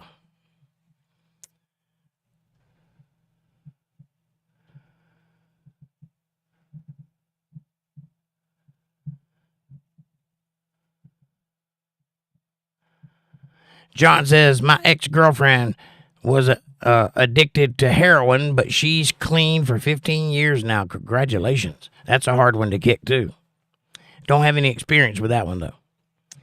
Debbie says, I have never done drugs, so I am lost in the chat. But I do applaud you all coming so far. Well, I applaud you for having never done drugs. That's incredible that you got through this world without trying something.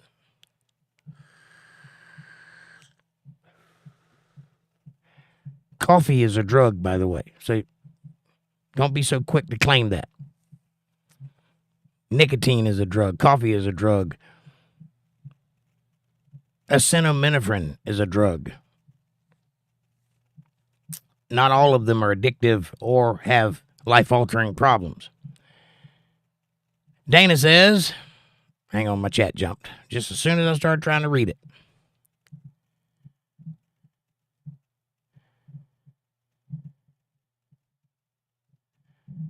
Dana says, I wish everybody will stay far away from any drugs. Remember the opioid war in China in the 1800s? Launched on China by the British Empire. Yes, do you know why?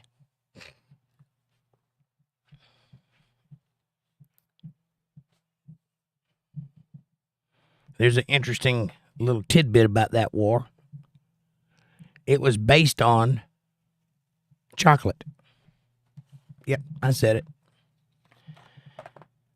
They had chocolate routes, and those chocolate routes, trade routes, were blocked by a certain country, and the other country didn't think it was very funny, so they introduced them to heroin. And then the whole country got hooked on heroin for quite a while, and it was a very difficult period of time. And so when they got back to themselves again, they launched a war to retaliate for the war on heroin. We're living through it now. It's called fentanyl. Anyway, Kevin Bernard, welcome to the show. He says, cold turkey was really tough. I was sick for months. Kevin, welcome to the show, and I can relate. Me too. It takes about a year to get over that kind of an addiction, especially if you've been doing it for 30. And Dana, I too wish everyone could stay away from drugs. It's a hard part of life. But drugs can be awesome. Let's not kid ourselves. Jordan Scott Mills says, I think drugs were given to us as tools, basically, just like we can make guns to kill each other or to defend. We can make drugs to get high or to fulfill a purpose. Well, this is true. It all depends on the tool, and it depends on the person using the tool. That being said, God placed all things here for us to use, including plants that have certain variants and things that you can derive from them. That being said, we go overboard with it. All things in moderation, including moderation, which means abstaining from everything is also a bad way to look at the world. There are uses for drugs, and if you are of a sound mind, you can make that decision. I would tend to stay away from the more addictive ones and use them in very highly watched scenarios. Very careful with that, because an addiction can run away quickly, and then we have what's going on right now. We're at the tail end of an addiction crisis in this world. And throughout the 90s and the early 2000s, it was bad. Opioids were everywhere. They ruined lots and lots and lots and lots and lots of families. Unfortunately, that's not a good one to have out in the open. Now, I happen to need painkillers because I suffer from a debilitating problem. But the price is too high. I can't be addicted to a substance. I mean, I'm a preacher, for God's sakes. That wouldn't look very good. So I just live in the pain. It shouldn't be that way, though. There should be a way to control that. But you deal with what you got. Some people aren't that strong, which is why I have a little sympathy for people that find themselves addicted to drugs, because it's not always their choice. Some people, it's their choice. But most people, they get that way on accident, trying to deal with something that's very real. Amanda says there have been reports of adverse events and even deaths linked to Delta 88 THC products. Well, stay away from that stuff. Don't want to die for drugs. Amanda says, hi, Kevin Bernard. Welcome. Welcome back. Excuse me. Patty says, thank you, Amanda. And Kevin says, hello, Amanda. How you doing, Kev? You doing all right? Amanda says, you're welcome, Patty. Amy says, I love y'all. I'm getting a cramp. I'm trying to connect to the internet. See y'all tomorrow for Bible study. Stay with Jake. Well, thank you, Amy. God bless you, sweetheart. Thank you for being here. And, put some Ben Gay on that neck. Amy says, Kevin, my friend. Jordan Scott Mills says, they blew up a bunch of that fuel in controlled explosions, the shock waves of which and exhaust gas literally pushed them into space. It's a rocket. Ask a Chinaman. They made them for 2,000 years. Right on. Kevin says, hello, Amy. Well, I subscribe to the rational thought that I don't know the answer to the question that people ask because I wasn't there. You can believe we went to the moon. You can believe we didn't. I have no evidence to verify or deny either statement. I do like talking about it, though. It is a curious statement, and those, like the Sobrels of the world, have some pretty good evidence that suggests we didn't go. They ask some good questions, and that's very entertaining to me. Does that mean I believe we didn't go to the moon? No. It doesn't mean that at all. It means that I'm curious. It means that I like discussing things. And I get a little cautious when people are so determined to believe something that they would deny my right to discuss it. That bothers me a little bit. If you're that sure about it, it shouldn't bother you that I'm discussing it. Right? Because you know. Unless you don't know and you're just clinging with everything you have to the fact that you think we went, then it's a problem. So I tend to gravitate towards those kind of discussions because I find it entertaining. But the truth of the matter is I've never left the ground except for one time I was in an airplane, and I didn't go that high. So I can't tell you what's out there or what we've done out there. But I can tell you something is fishy about it, or else I wouldn't be interested in talking about it. Kevin says, hello, Amy. And Patty says, good night, Amy. Linda says, marijuana is not an opioid. Okie dokie.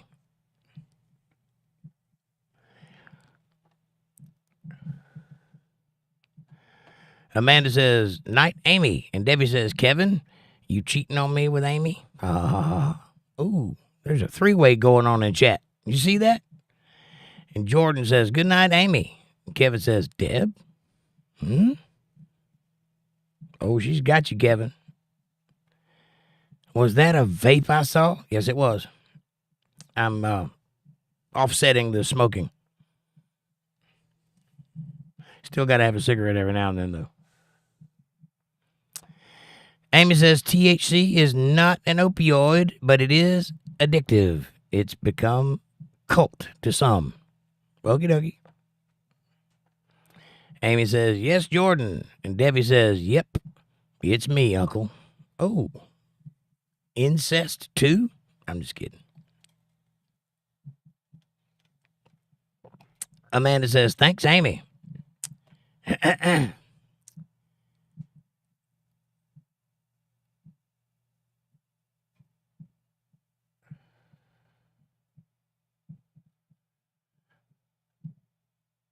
And Linda says, agreed, Amy. Amy says, the green 420 cult. Right on. And Kevin says, hello, Deb. Amy says, Kevin, it's our foot picks friend, Debbie. Inside joke among friends. You get into feet? That's all right with me. Takes all kinds. Jordan says, Jake is now officially gay along with me and all other members of the Vape Nation. We're Cloud Brothers Jake. I don't know about gay, but there you go. My sex life would beg to differ. Kevin says, Jake, how long were you sick from going cold turkey? What time is it? I've been quit for 3 years now, and it was very hard. And I still have cravings, and I still have urges, and I wrestle with it every day. Danny says, silk root control, nothing to do with chocolate. Okay. You're wrong, but okay. Debbie says, okay, Jake, I'm an addict when it comes to coffee. Me too. The last prescription for a cold I took was 14 years ago. I do not even take aspirin. Me either. I don't like it. I will take a goody powder because that gets right to the point. But I don't take aspirin. I don't take cough syrup. I don't do any of the nonsense stuff, cough drops, that sort of thing. I will take a Tums because I have acid reflux. But other than that, I don't take any other kind of medications at all. When I get sick, I just deal with it. I don't, unless I have had a fever for more than 3 days, I won't even take a Tylenol to break the fever. Because I happen to believe that a fever is good for you. That's what your lungs are trying to burn away the infection. That's why you have a fever. So I try to keep, as long as it don't get out of control, I try to let the fever run its course. But I hear you. I don't even like taking aspirin. Even Coca-Cola had cocaine in it in the old days, says John. This is true. And you used to could buy that over the counter, and heroin too, at a drugstore. They've come a long way in locking down the drugs in the world. Back in the old days, you could be 12 years old and go in and buy you some cocaine cough syrup or heroin cough syrup. Jordan says, America went soft when it took the Coke out of Coke. Changed my mind. I believe in cocaine. That's why we have Miami and New York. That's what built those cities. Changed my mind. The cocaine rush in the 80s when all the Colombians and whoever, wherever they came from, came to Florida, they paid for all of the banks and all of the money that's in Miami right now. If you go back and look at old pictures of it before the 80s, it was just a shanty town like everywhere else in Florida. But a large influx of money went into Miami and also in New York and L.A., and the whole 80s, you can blame all of the 80s on cocaine. All the wild fashions, all the music, it's all drugs. Matter of fact, before that, it was acid and other things that they did. That's why we got Jimi Hendrix and the Rolling Stones and all that kind of music. That's why music sucks. And that's why if you use drugs to track music, and when they quit doing drugs, you can track it from rock and roll, all the way to grunge, all the way to whatever it is called now. It's a perfect line, and you can see it. Aerosmith, one of the best bands out of the 70s, early 80s. As soon as they quit doing drugs, they became corporate. They started coming out with the big corporate opera songs, like I Don't Want to Miss a Thing and things like that. Not the Aerosmith from the 70s. They were badass back in the day. Same thing with the rest of the bands. They just kind of went downhill over the years. It's because they quit doing drugs.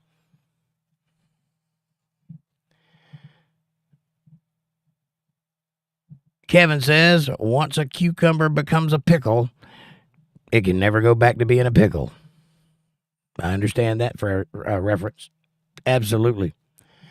Amy says sticky lettuce has the same numbing effects as THC. Really? I did not know that. Where do you get sticky lettuce?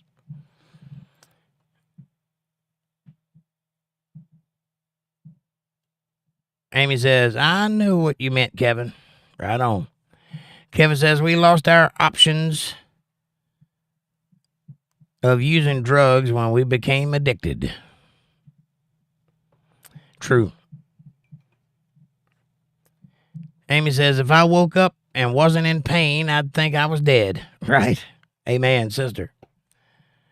The important thing is that you wrestled those demons and got a hold of them. That's what's important. It's very hard to do, and I commend anybody who's been capable of doing it. It is a work in progress. You never get through with that job. If you think that being an addict can just go away, it won't. It's there forever. But you can be stronger than it. You can wrest control of your mind and decide to be straight. And that's what you have to do. There's no substance on earth that will replace the substance you're trying to get away from. And there's no trick that will allow you to escape its pain and its agony and its sickness.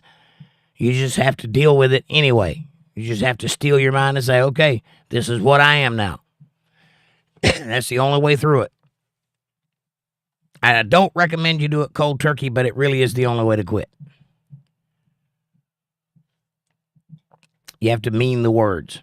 If you say, I quit, that's what you have to mean. I quit, meaning no more, ever again. Turn and do no more.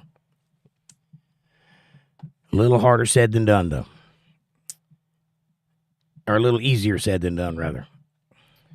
Jordan says, back in the day, you didn't need Obamacare or some BS like that. You just drank an elixir made of moonshine, cocaine, opium, and a little aspirin, and you felt better.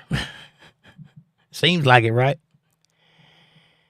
Amy says, I stayed when Kevin came in. He and Debbie are awesome. Yes, they are.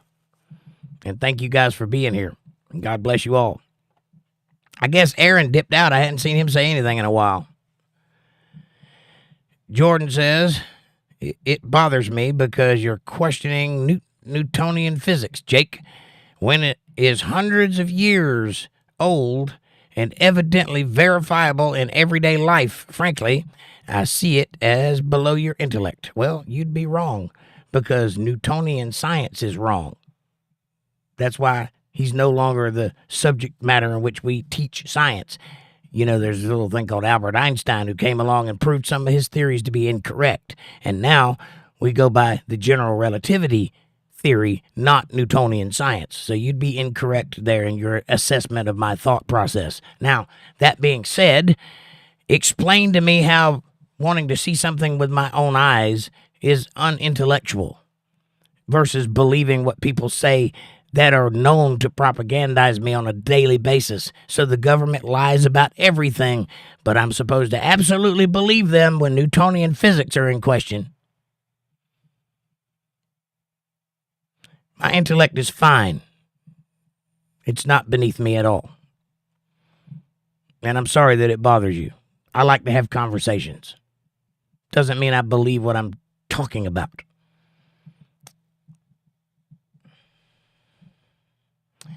Jordan says, at a certain point, you have to take things at face value. Why? Who told you that? I don't have to take anything at face value. I can live my life however I see fit. At any point. I don't take things at face value. I like to see things for myself. I like to know what I'm talking about. When I present a fact, I like to be right about it. I don't like to be wrong. And I'm not wrong often. A lot of people think I'm wrong. Then they go do some research and find out I'm right, but I never hear that part of it. Anyway, Jordan says, how do we even know English isn't a sin, being as it was developed on earth, which is the realm of Satan? So speaking and thinking are sins now? Question mark. Well, you just made that whole scenario right on the top of that conversation. I never said that. So that being said, we do live in a sinful world. Everything you do is a sin. Everything. You are as filthy rags. Your righteousness is as filthy rags to God. You are not, nor is anyone else, a saint. So yeah, speaking English might be a sin. I didn't say it was, and there's no evidence that God thinks it is. Matter of fact, he's the one that separated the languages, so there would be the answer to that, which happened in Babylon because of committing sin. So yes, in a weird way of looking at it, if you want to traverse back to the beginning of how languages got separated in the first place, yes, speaking English is a sin. So yeah, you're right. Welcome to the end of a thought process. And we can get really stupid if we want to, Jake. Well, I haven't said anything stupid. What are you talking about? You think having a conversation about the validity of the moon landing is stupid. But you don't think Believing something whole cloth with no evidence or investigation is not stupid. Do you see where we're going here? Amy says, be careful taking pills. Nefarious people made fake pills that kill. Fentanyl is everywhere. I don't think it can happen to you, but it can. My husband made that mistake and died from fentanyl poisoning. Yeah, I've known quite a few people die from fentanyl over the past few years. It is a problem. And if you are the type that likes to experiment, I'd put that on pause for a little while, because right now it can kill you. And John H. says, Jake, ginger is good for acid reflux, as I have it as well. I am aware of that, but unfortunately, ginger gives me heartburn, so I can't take ginger that often. Linda says, yes, John.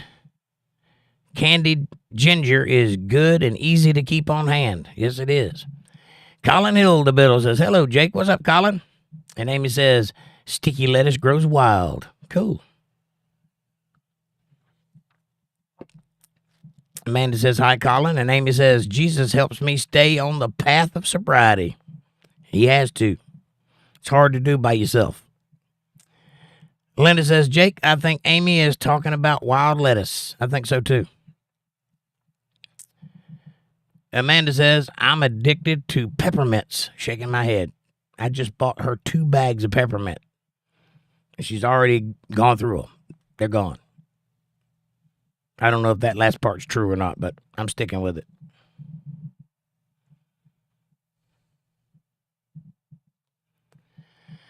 Amy says, Linda, sticky lettuce, wild lettuce, thistle.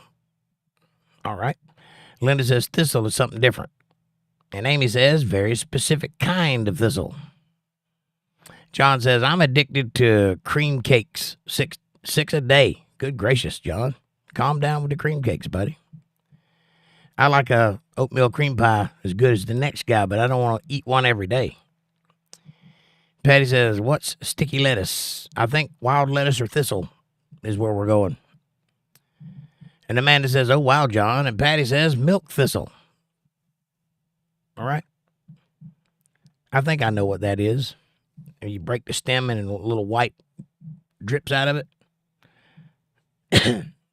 Amy says, it's in my book, The Lost Ways, as a pain reliever. It grows wild here, but I have to be careful for look-alike wild lettuce. The milky sap has numbing properties. Interesting. I didn't know that. I'd like a copy of that book. And by your book, do you mean book that you own or book that you wrote? Either way, I'd like to have a copy of it. Amy says, Patty, not milkweed. I think that's what I was thinking about. And Jordan says, pragmatism told me at a certain point things have to be taken at face value. Go pragmatist. I'm a realist. When you buy a carton of eggs, do you check each one to make sure a Chinese plastic egg didn't sneak in? Seriously? No, but I do check each one to make sure they're not broken because I'm smart enough to know that eggs break. I have no reason to think that Chinese people specifically are trying to infiltrate the egg market and replace them with plastic varieties. So no, I don't check them for that reason, but I do open the carton every time I buy eggs to make sure they're all intact. You see where I'm going? John says sugar is the most highly addictive substance on earth. I beg to differ. I think heroin would give it a run for its money, but that being said, I drink a lot of sugar, so you might be right. Jake is ginger, says Amy. Unfortunately. I'm the kind of Irish that marks you. You know what I'm saying? I'm Native American mostly, and a little bit of Irish, and look what it did to me.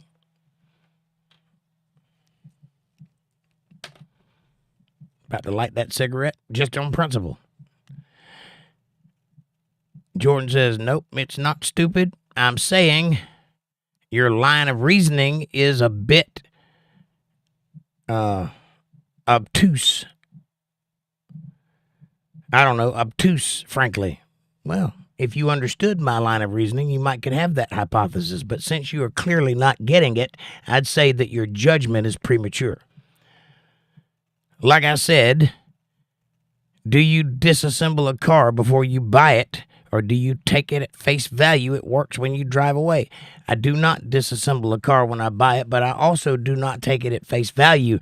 I drive it first, and then I take it to a mechanic who gives it a good once-over to make sure that it works and checks all of the little bells and whistles before I purchase the vehicle. Now, I don't have to disassemble it if someone that I trust looks at it, because they know what they're doing. And then they will report it back to me, and then my test drive will confirm it.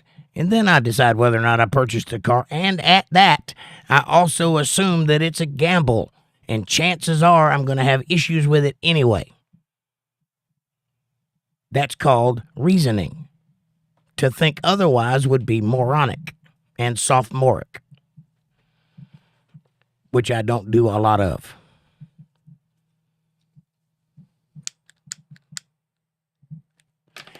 That being said, this thing that you're looking at, look at it. Look at me.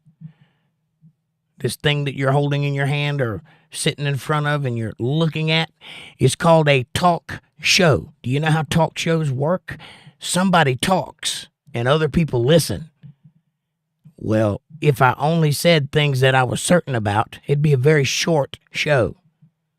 And since there are many people here, 356 to be exact, with differing ideas and differing levels of intellect and differing opinions about the world,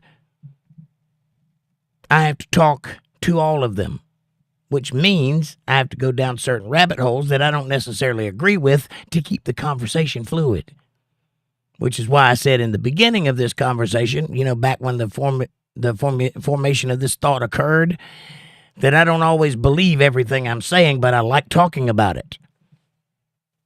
Welcome to the end of a thought process. I still do not always believe everything I talk about, but I still like talking about it. And will continue to do so because of this thing we're doing called a talk show.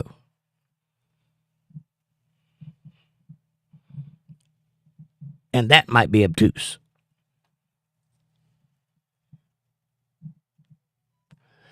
Amy says peppermint puffs are good. I don't like the puffy peppermints. I like the little hard ones, but I don't like the soft ones. Amanda says they are almost gone. LOL. Wasn't that far off. How about that? I guess at some point you have to decide who you're talking to, whether you believe in them or not. And then you have to listen to them or not.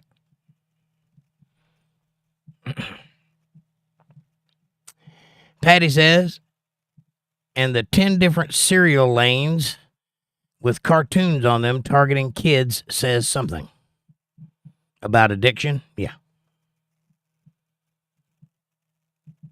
Amy says the guy with the white beard and hair. Oh yeah, I know what you're talking about. The Book of the Lost Ways. I didn't write it, but it is an expensive book. I got it used. I hear you. I know exactly who you're talking about. I believe we've discussed that before, and I just forgot. Amanda says, I've been marked by the Jake.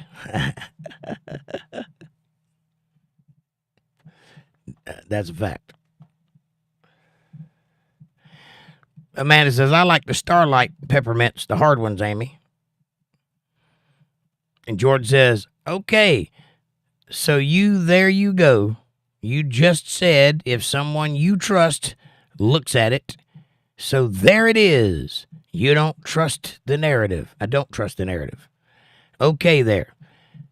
Should have just said that. LOL. I did just say that a long time ago. All that other stuff, man, I don't know. Well, that's called a conversation, right? That other stuff is called walking a person through the context. When you realize you're not the smartest person in the room and that someone else has been leading you through the conversation, sometimes you have that reaction. Or you can be honest with yourself and realize that you need to be led through a conversation because you're not really good at conversating. That's what all that other stuff is. If you go back and watch my video, which has a beginning, a definitive, I showed up and here's the beginning of the video, and then follow along, you will find during the course of that following along that at some point I said, I don't trust the narrative. I like to know things for myself. So I can't in good conscience recommend knowledge that I don't know myself.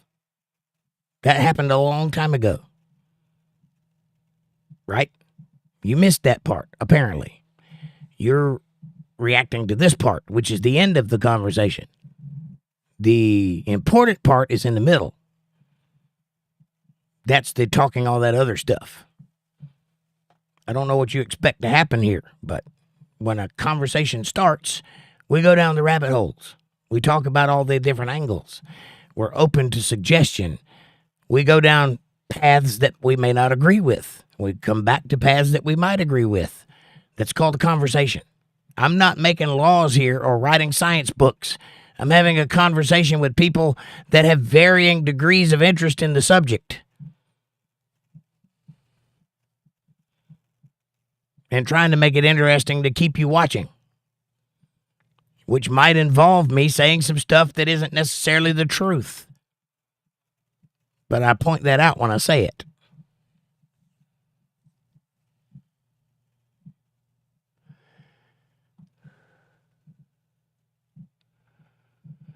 Amy says, I need to go soak my grape nuts. You have grape nuts? Ooh. And I thought I knew you. Patty says, I agree with you, John, about the sugar. John says, please double tap that screen, everybody, and share and subscribe. Thank you. And if you feel it in your heart to show a little bit of love and help feed, hit that CashApp, $ Jake Johnson Band. I could use it. And I appreciate you. What it is? What's up, buddy? He says, what's going on here? Somebody's feathers getting ruffled? Nah, just typical day on Politi-tics. Amanda says, hey, what it is? And John says, Patty, sugar is in nearly everything nowadays. Yeah, it is. And so is corn syrup. High fructose corn syrup is the devil's liquid. I promise you that. Sugar's way better for you.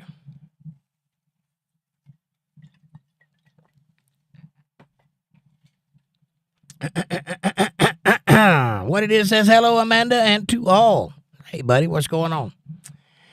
Debbie says, I hope you added lots of sugar too, Amy. They are better with sugar.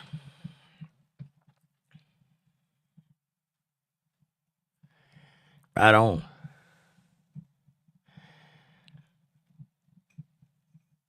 Jordan says, not trusting the narrative makes sense, but yeah, saying you have to physically witness things to believe them is ridiculous. That there, a trusted person changes it all. Stop being smug, dude. I'm not being smug, dude. I'm also not calling out people for things they didn't say. I'm being sarcastic, not smug. I'm being sarcastic because you're having an argument that doesn't need to be had. You understand? It's no shade against you personally. Just don't come at me with your superior knowledge when you clearly don't possess it. Because what I'm trying to do is have a conversation with people of all different intellects. Some are smart, some are not. All of them are valid. All of them have ideas. All of them want to feel like they're part of the conversation. Sometimes the way to do that is to cause controversy by questioning things. It's a conversation starter. That being said, I don't just have to see everything with my own eyes. I said I prefer to see with my own eyes when I talk about things that I don't know anything about. You understand? If I were going to describe brain surgery to you, it would probably behoove me to have done it, or at least watched it done. It wouldn't be very smart of me to try and describe it without any actual knowledge of it. And I've tried very hard to eliminate narratives out of my life. I don't like narratives because they're usually told by people that are not having truth in their best foot forward. They're usually working some angle, and I try to stay away from those things. That's not to say that I'm 100% efficient at it. There are some things I do take at face value. There are some things that I've learned by wise observation. There are some things that I pay very close attention to and want to know all of the details for myself. That means research and study, not just a dude sitting in front of a camera running his mouth. If you think that's what I am, you have sorely underestimated me as a conversationalist. You don't know anything about me except what I share with you. That alone should be enough to lead you in the direction that I might have a little bit of experience in the field, considering what I know about it. Your questioning my questioning it just lets me know that you're a teetotaler. You believe what you've been told to believe. I'm not that guy. This is called Untethered Live for a reason. My job is to question the narrative. That's what this show is designed to do.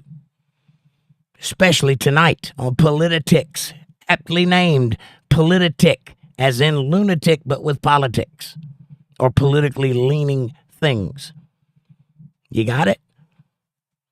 It's satire at best. I tried it before with a show called Hyperbole. Nobody got it, so I dumbed it down a little. We're still having the conversation, though, so for whatever that says. But smug? I'm not smug in the slightest. Sarcastic? You bet your ass I am.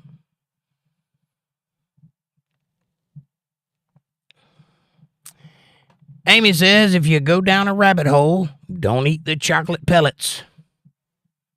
Amen, sister.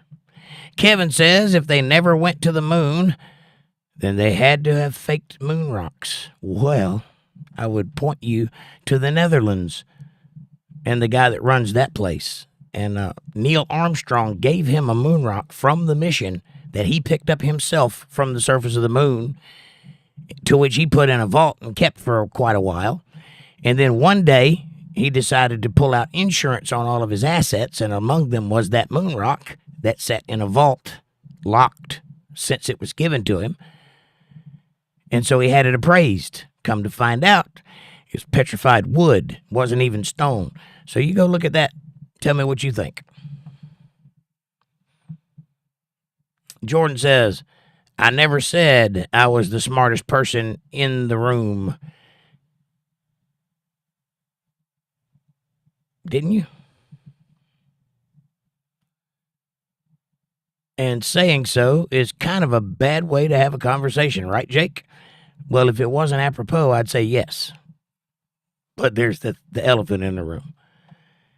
Wouldn't you agree? I did. And you said something ridiculous. I believe what I saw. I didn't say anything ridiculous. What did I say that was ridiculous?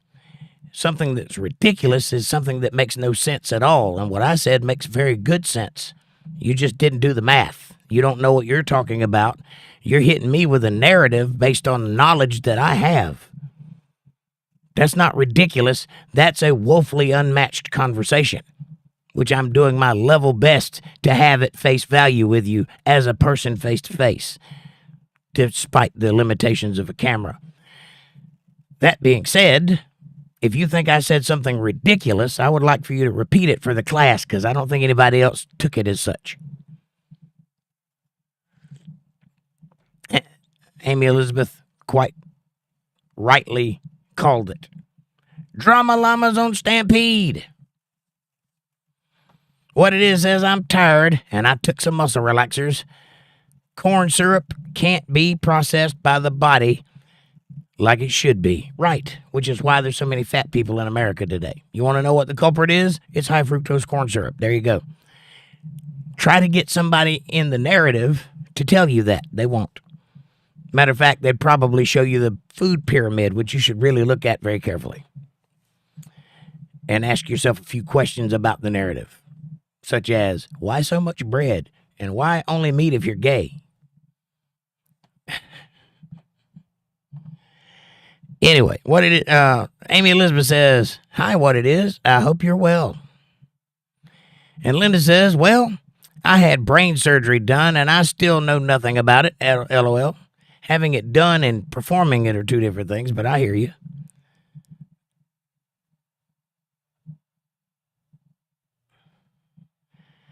Patty says, well, I'm going to go check out now. It's been fun. Gotta run. We'll be here tomorrow with bells on. Thank you, Amanda and Jake. Patty, God bless you. Thank you for being here. I'm not far behind you, sweetie. Rest well.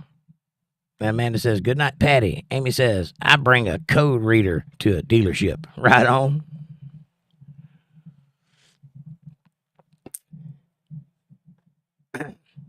Jordan says, okay, well, yeah, there's that.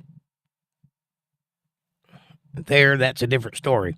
And no, I don't think that about you, Jake. That's why you saying you only believe things you physically observe is ridiculous. That's what it was. You think wanting to see things for myself is ridiculous. Is that the same thing as saying don't do your own research? Don't read, heaven forbid. What are you saying? You think me wanting to see things for myself is ridiculous? Think about that for a minute. And then maybe you'll understand my reaction to your reaction to that. Just think about that. What is ridiculous about doing research and understanding a phenomena of your own brain rather than having someone tell you something and assuming it's true?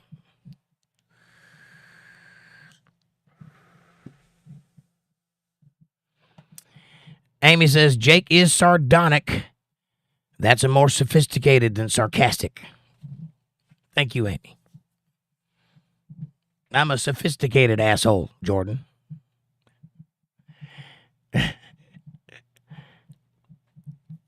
I like how you think.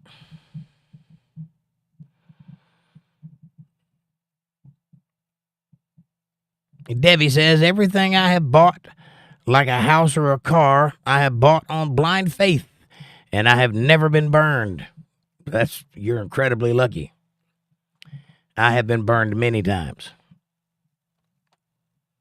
And John says, good night, Patty. What it is says, AOC is the reason they put directions on shampoo bottles. I totally agree what it is. 100%. I don't know why you're being such a smug dick tonight, Jake, says Jordan. But have a good night, bro. Well, Jordan, I'll tell you. Because you're questioning my intellect in front of everybody when there's no reason to do so. I'm not giving bad advice, nor am I saying a bunch of incorrect things. There's no reason to question my intellect, and I'm not being smug. I already told you that. I'm being sarcastic. No, sardonic, because that's higher sophistication than sarcasm. But I'm not being smug. I'm answering every question you're asking with affirmative attitude. That's not smug. Smug would be ignoring you because your question is stupid. I'm not doing that. I'm giving you the benefit of the doubt and answering your question the best way that I can without getting angry about it, because that would do me no good. If you're going to run off into the night because I said something you didn't like, I'm just here to tell you that's going to happen on this show. You're not going to agree with everything. I'm literally going to say things you think are wrong a lot, because I have spent my whole life trying to uncover myself from the bullshit that this life has put on top of me from day one. Everything is bullshit. Everything is full of nonsense. Everything. And I've uncovered some of it, and I tout it at the rooftops. Now, if you think I'm wrong, I suggest you go look harder instead of just assuming you're right, because you're going to find out more often than not. If you had a jar and you put $1 in it every time you found out I was correct about something that you thought was wrong, you'd be a millionaire pretty quick. Anyway, I'm not being a smug dick. I'm being a sarcastic asshole. Get it right. Amy says some people buy cars online nowadays without even test driving them, and those people are morons. I wouldn't do that. And Amanda says, damn, Jordan, good night. John says, Britain has the most obesity levels in the world or in the whole of Europe. Yeah, because they're the closest to America, I would imagine. Oh. Ganishnu. Tinishnu. Well, I don't have to say that name twice.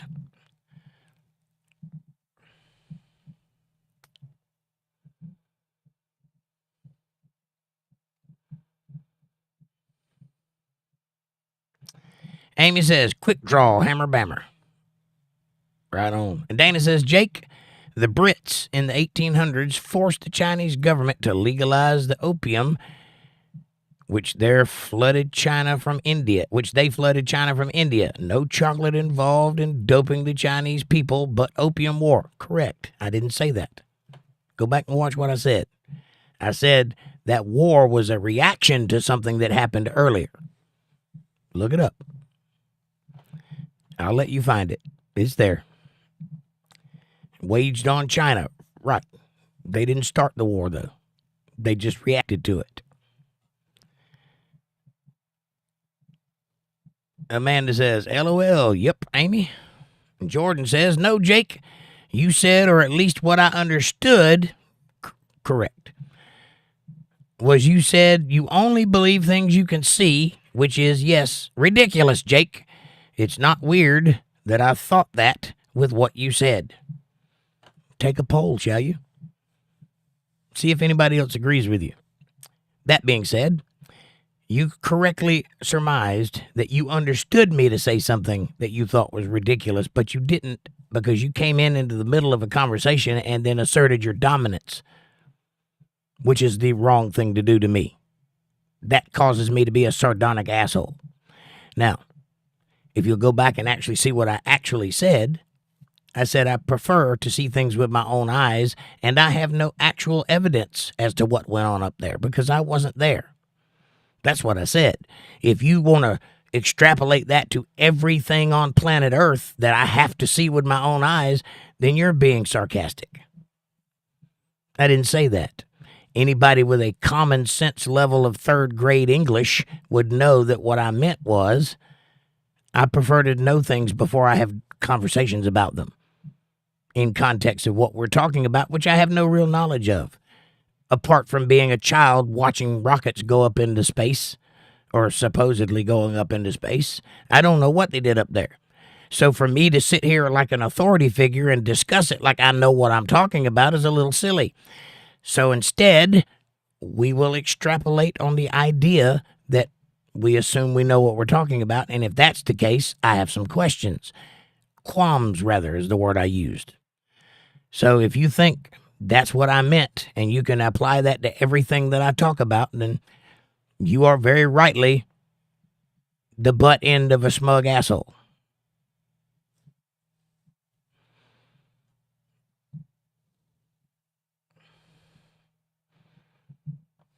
And when you realize, however long it may take, that you're in the wrong here and that I'm actually in the right, you owe me a cup of coffee and an apology.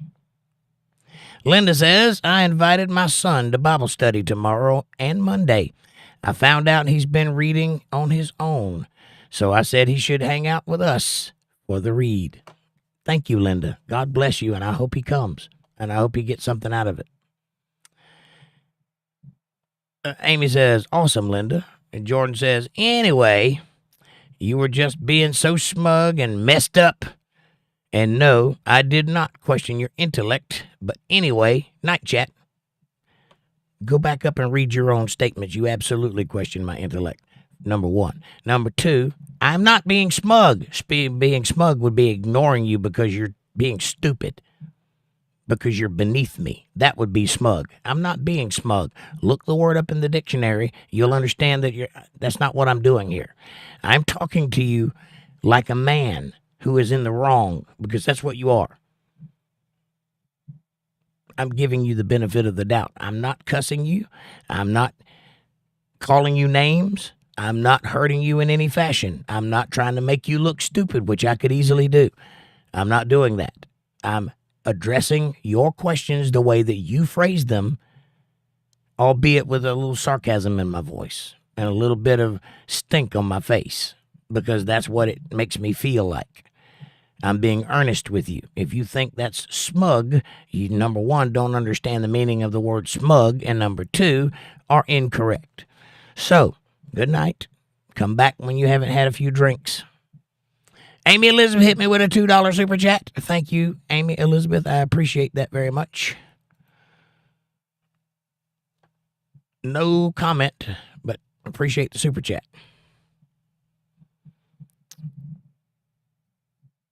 Amanda says, that's great, Linda, and thanks, and I hope he comes. I hope he does, too.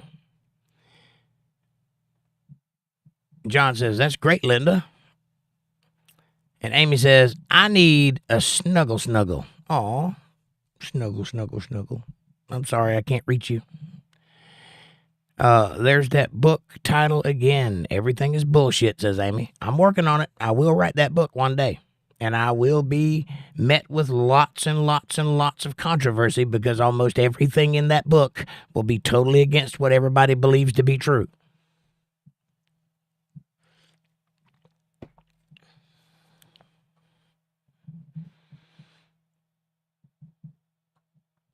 Amanda says, that book comes to light often. Makes you wonder. It does. What it is, hang on. Chat jumped.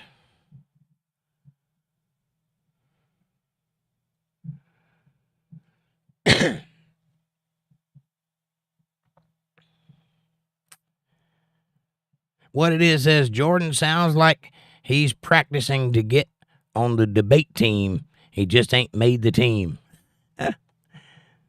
Yeah. Amy says, Jake should make a coffee cup that says everything is bullshit.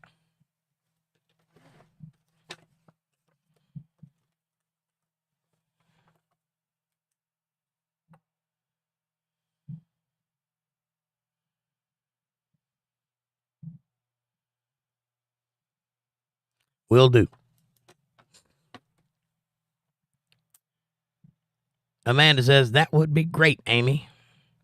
Amy says, what it is, he wants to be a master debater, like Jake, a master debater. Debbie says, LOL, I thought that, but was too chicken to type it. Never be too chicken to type. There's no such thing as a dumb question or a dumb curiosity. If you feel it, say it. You are at home here. Nobody's going to judge you. John says, Amy, smiley face. And what it is says, oh boy. Amanda says, the Kraken is the master debater. Jake. See that? I have a Jake emoji. That should tell you everything you need to know about me. It's a Jakeoji. Do you have a Jakeoji? No, you don't. Debbie says, I'm sorry. Can't put up with my own bullshit sometimes. Debbie says, then what are you for, Amanda? LOL.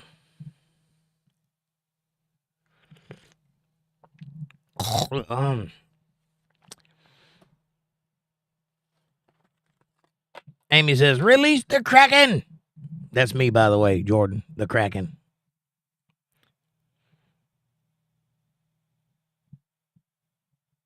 Dana says, I don't see Jordan Scott Mills trying to impose dominance over you, Jake. Okay, well, if you go back to where he began this diatribe, you'll notice the books that he's writing, which is a thing that people do often when they're trying to overtake a conversation. Rather than being part of the conversation, they're trying to lead it. The reason I said that is because this thing has been set up for the last 10 years, right? This show that I do in different variations, but I talk and everybody else comments, and then I read the comments, and that's how that works, right? This is a clearly established routine that we have been doing for 10 years now. The reason that I'm in a position to do the talking, number one, I own the microphone and the equipment, and number two, I have done an inordinate amount of research in my life, which led me to many conclusions that I am now sharing with people. This is, in fact, my dissertation. This is the life PhD that I'm going for right before your very eyes. Now, when a person who has not done 40 years of research comes into the chat and begins to assert dominance over a subject without giving benefit of the doubt or even understanding where I'm coming from, that is a person who is dominating the chat. That is trying to usurp the authority that is in this room, if you want to call it that. That's called dominance. That's why I said it that way, not the other way. That happens from time to time. There are many people that will use phrases like, that is absolutely not true, as if that makes it true or not. Or, you're wrong, this is the way it is, like the THC thing a minute ago. If you go back and read, that statement is, THC is absolutely not an opioid. I never said THC was an opioid. That's a dominating statement, which I let slide because it wasn't intended in bad faith. The other one was, which is why I didn't let it slide. Now, marijuana is absolutely an opioid. It works on the opioid receptors of the brain. It is an opioid. Do your research. Don't just take Google's face value at face value. Look for yourself. You will find out I'm correct about that. Even though that's not what they're touting currently. Science can be wrong. Don't believe me? Ask Copernicus. Anyway, the reason I pointed out his dominance of the chat is because he's trying to outbrain me, and that was his intention, and I correctly described it as such. Having a conversation with me and trying to outbrain me are two different things. If you're trying to outbrain me, you're doing it out of disrespect. There's no reason to do that. I'm not competing with you. I'm not trying to prove you wrong. I'm having a conversation. If I'm wrong or misguided in some fashion, you know by knowing me that I'm not lying to you. I believe that to be true, which is why I said it. If you know something I don't know, by all means, share it with me so that I do know. But you're going to have to show me. You can't just assert that you're right and I'm wrong. That doesn't go anywhere with me. If you think I'm wrong about something, show me the evidence, and then I'll back up. I'll back up, and I'll admit my error. But if you just come in trying to dominate me, that's not going to go well for you, because I am a master debater. I'm quite good at what I do, and I know my shit. I'm not just an idiot with a microphone. So that's why that was stated, and I know you don't see it that way, and I apologize if it riles you up a little bit. I'm not intending to do so.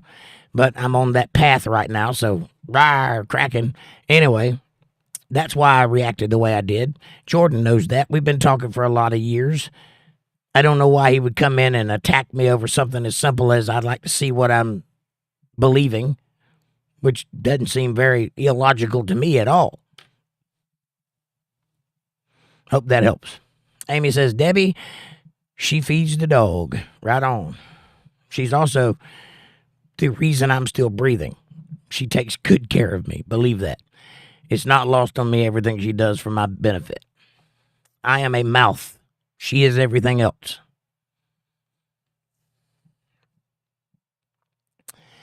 Amanda says, well, clean up the mess. Anyway. Debbie says, LOL, Amy. And Linda says, she feeds Jake too, Amy. Believe that. Amanda says, and Jake too, Amy. Yep. What it is says, I'm very experienced proctologist, and I know horse's ass when I see one. Or smell one. Thank you, what it is. I assume you don't mean me. Kevin says, I thought I was wrong once, but I was mistaken. I like the way you think, Kevin. Me too.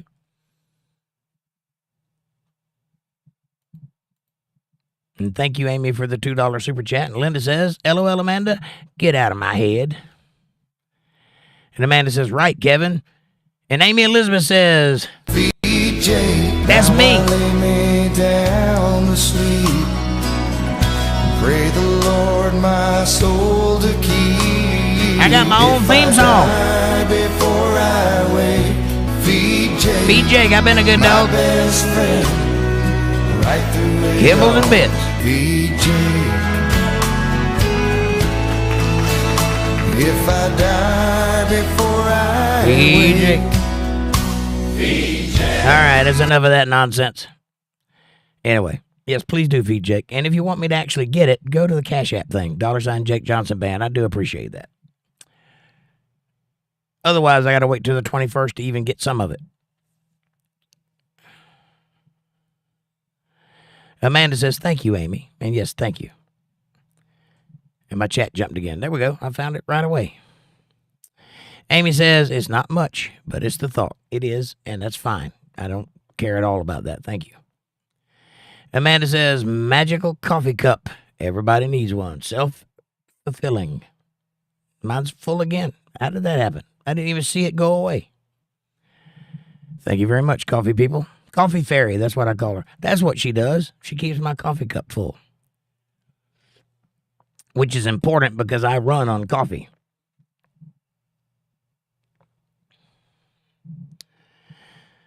Amanda says, it works, Amy. It's Jake's Mountain Dew anyway.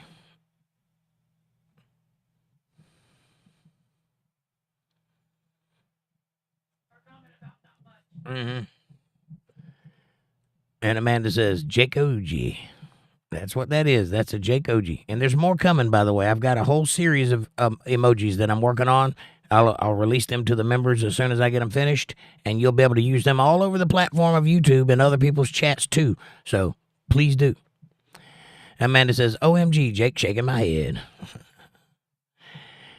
Amy says, Jordan also added LOL after his sentence, which takes away from his argument. Right, that's another reason I reacted the way that I did, because he was taking it in jest. What I was saying, which was a very logical statement. It wasn't intended, it didn't start out as intended to be offensive to him. But when he kept pushing me on the ridiculousness of what I said, I have no choice but to react. Because I don't like being taken as ridiculous. I'm a thinker. I like to be taken as a thinker. Amy says, opioid neurotransmitters. Yes.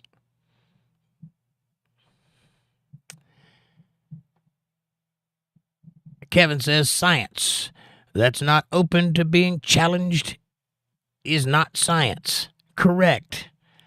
That's my point exactly.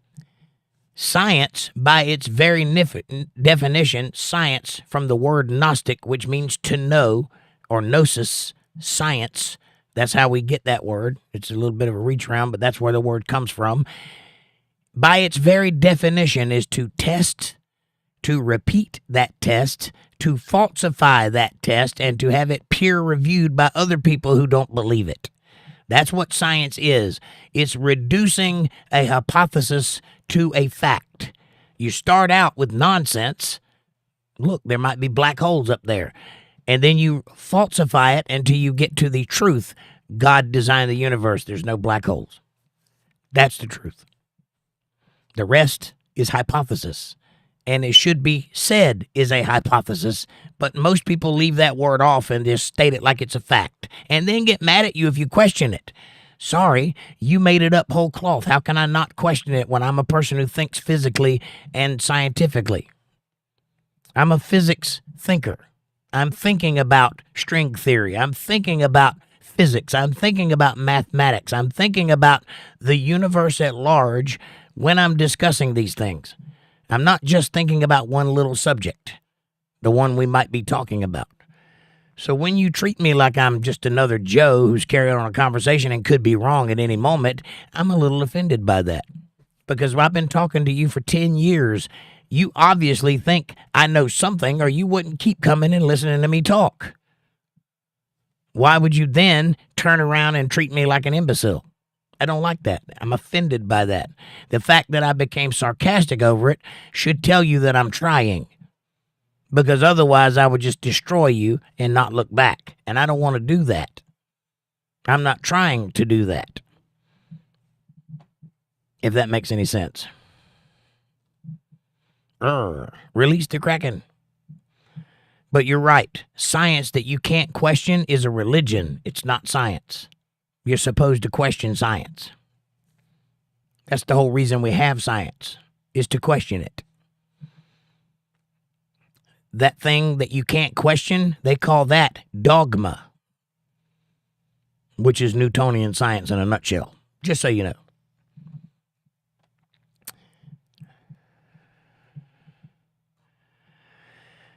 Amanda says some cannabinoids in marijuana, like THC, can interact with opioid receptors, although not directly as an opioid. Well, honey, if it reacts with an opioid receptor, it's an opioid, because receptors are peg holes. There's round ones and there's square ones. You can't put a round peg in a square hole, but if it fits the hole, it's the thing.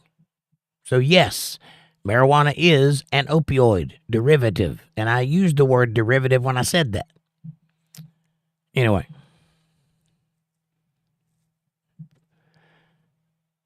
THC's pain-relieving effects, which is what opioids do, are partly mediated by the delta and kappa opioid receptor. I'm assuming you got that from somewhere on Google, which confirms it is an opioid.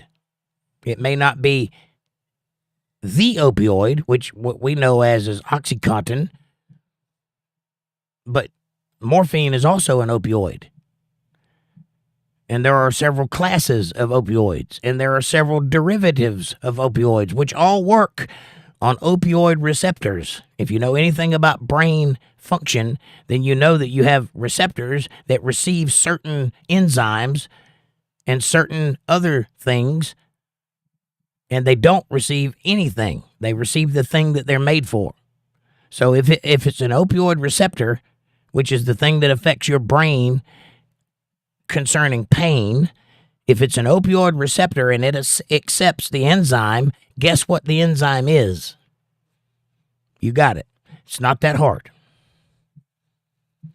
Dana says, I have a special disdain for all drugs. I see what it does to people. It is horrible and tragic. I agree with you. I don't share that disdain because I live in a world where some of that's necessary. But I understand where you're coming from, and I understand why, if you're in good health and you don't have to be in that world, why it would be a disdain. Amanda says, suggesting an indirect connection between cannabinoid and opioid signaling pathways. Some research also indicates that certain cannabinoids, including CBD, may interfere with opioid binding. The only way that it would do that is if it was taking up the receptor when the opioid came in. So two wrongs don't make a right, that kind of thing. If you have an opioid receptor, and this is the reason that opioids are addictive, is because once you get a little in there, then it opens up and it requires more for it to accept. So it has to take double the amount to accept the opioid, making you addicted to it. The more you do, the more you need, that sort of thing.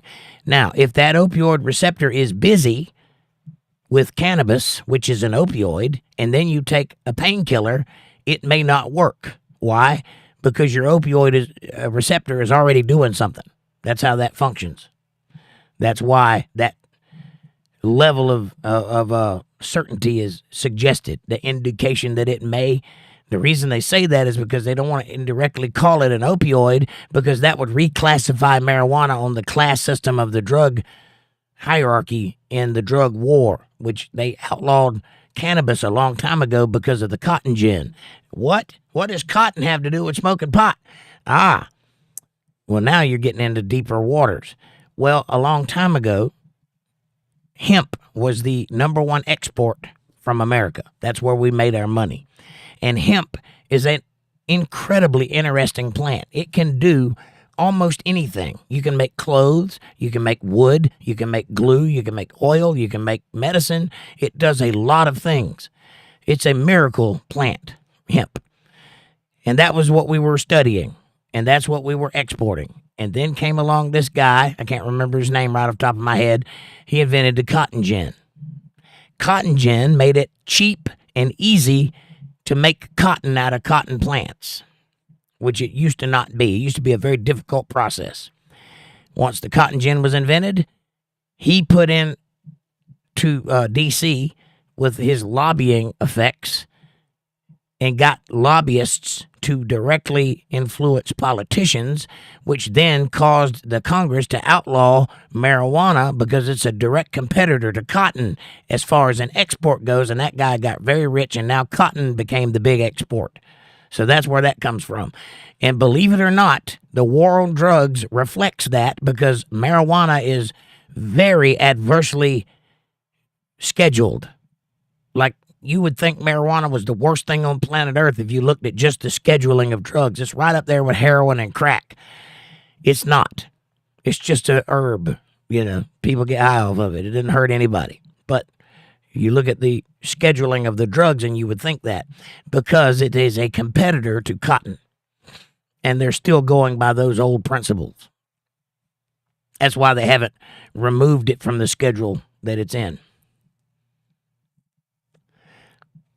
Debbie says, I'm the only 12-year-old in here that laughs every time Jake says master debater. No, you're not. No, it's quite funny. And it was intended to be. That is a joke. It's a pun. Amanda says, hold on, my chat jumped again.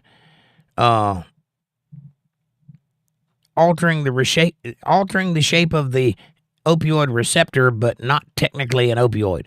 Technically means they didn't classify it as an opioid, but it functions as an opioid. It is an opioid. And Amy says, me too, Debbie. Fair Lady Z says, hello from Lesotho. Hello. I've never heard of Lesotho. Where's that at? I'm guessing somewhere with a blue, white, and green flag. Lesotho. I don't know where that is, fair lady. Welcome. Amanda says, LOL, Debbie. Jake has some funny Jakeisms. I do that. Amanda says, hi, fair lady. Welcome. And Amy says, going to bed for real this time. Love y'all. See you at Bible study. Good night, Amy. God bless all of you. I'm going to bed too. Debbie says, good night, Amy. Amanda says, good night, Amy. And John says, good night, Amy. Sleep well. And Kevin says, good night, Amy. And Linda says, cannabinoid receptor CB1 and CB2. And John says, hemp seed oil. Yes. Cotton farmers were against hemp, says Linda. Yes, because they directly compete with cotton. Hemp is a powerful, powerful substance that we could make lots and lots of money off of if we exploited it, but we don't because we went the cotton direction. There's a few things in the world like that. Eli Whitney, thank you, Amanda. That's the guy. Eli Whitney made the cotton gin. Linda says hemp is stronger and more durable than cotton. Yes, which is why it was a big problem, which is why they had to get rid of it by outlawing it. And if you'll go back and look, that's also when all of those weird ads about marijuana came out and about kids going hysterical and making them sleep with black people and stuff like that. Those kind of commercials existed back then. So trust me, they wanted hemp out of here. Interesting fact, hemp also grows wild on the side of the road all throughout the Midwest in the United States. You can see it for miles. Don't get caught pulling over and picking any, though, but it's there. Amanda says, good night, all. See y'all tomorrow night at 8 p.m. Eastern Standard Time right here on Untethered Live for some Bible study. Yes, it's time for me to go to bed. John says, good night, everybody. Bless you all. Much love. You're all in my prayers. Good night. Amanda says, thanks, John. And Linda says, I love history. Me too. And good night to you all. God bless each and every one of you. Dana, Linda, Amy, Debbie, John, all the new people tonight. Jordan, I'm sorry if I offended you, but think twice before you hit your head against a brick wall, man. Anyway, I love you guys. Have a great night. God bless you. I'll see you tomorrow night. The topic will be Bible study, and I'll be in my lane. Have a great night. God bless you all. Thank you for the support and the $2 super chat. Peace out.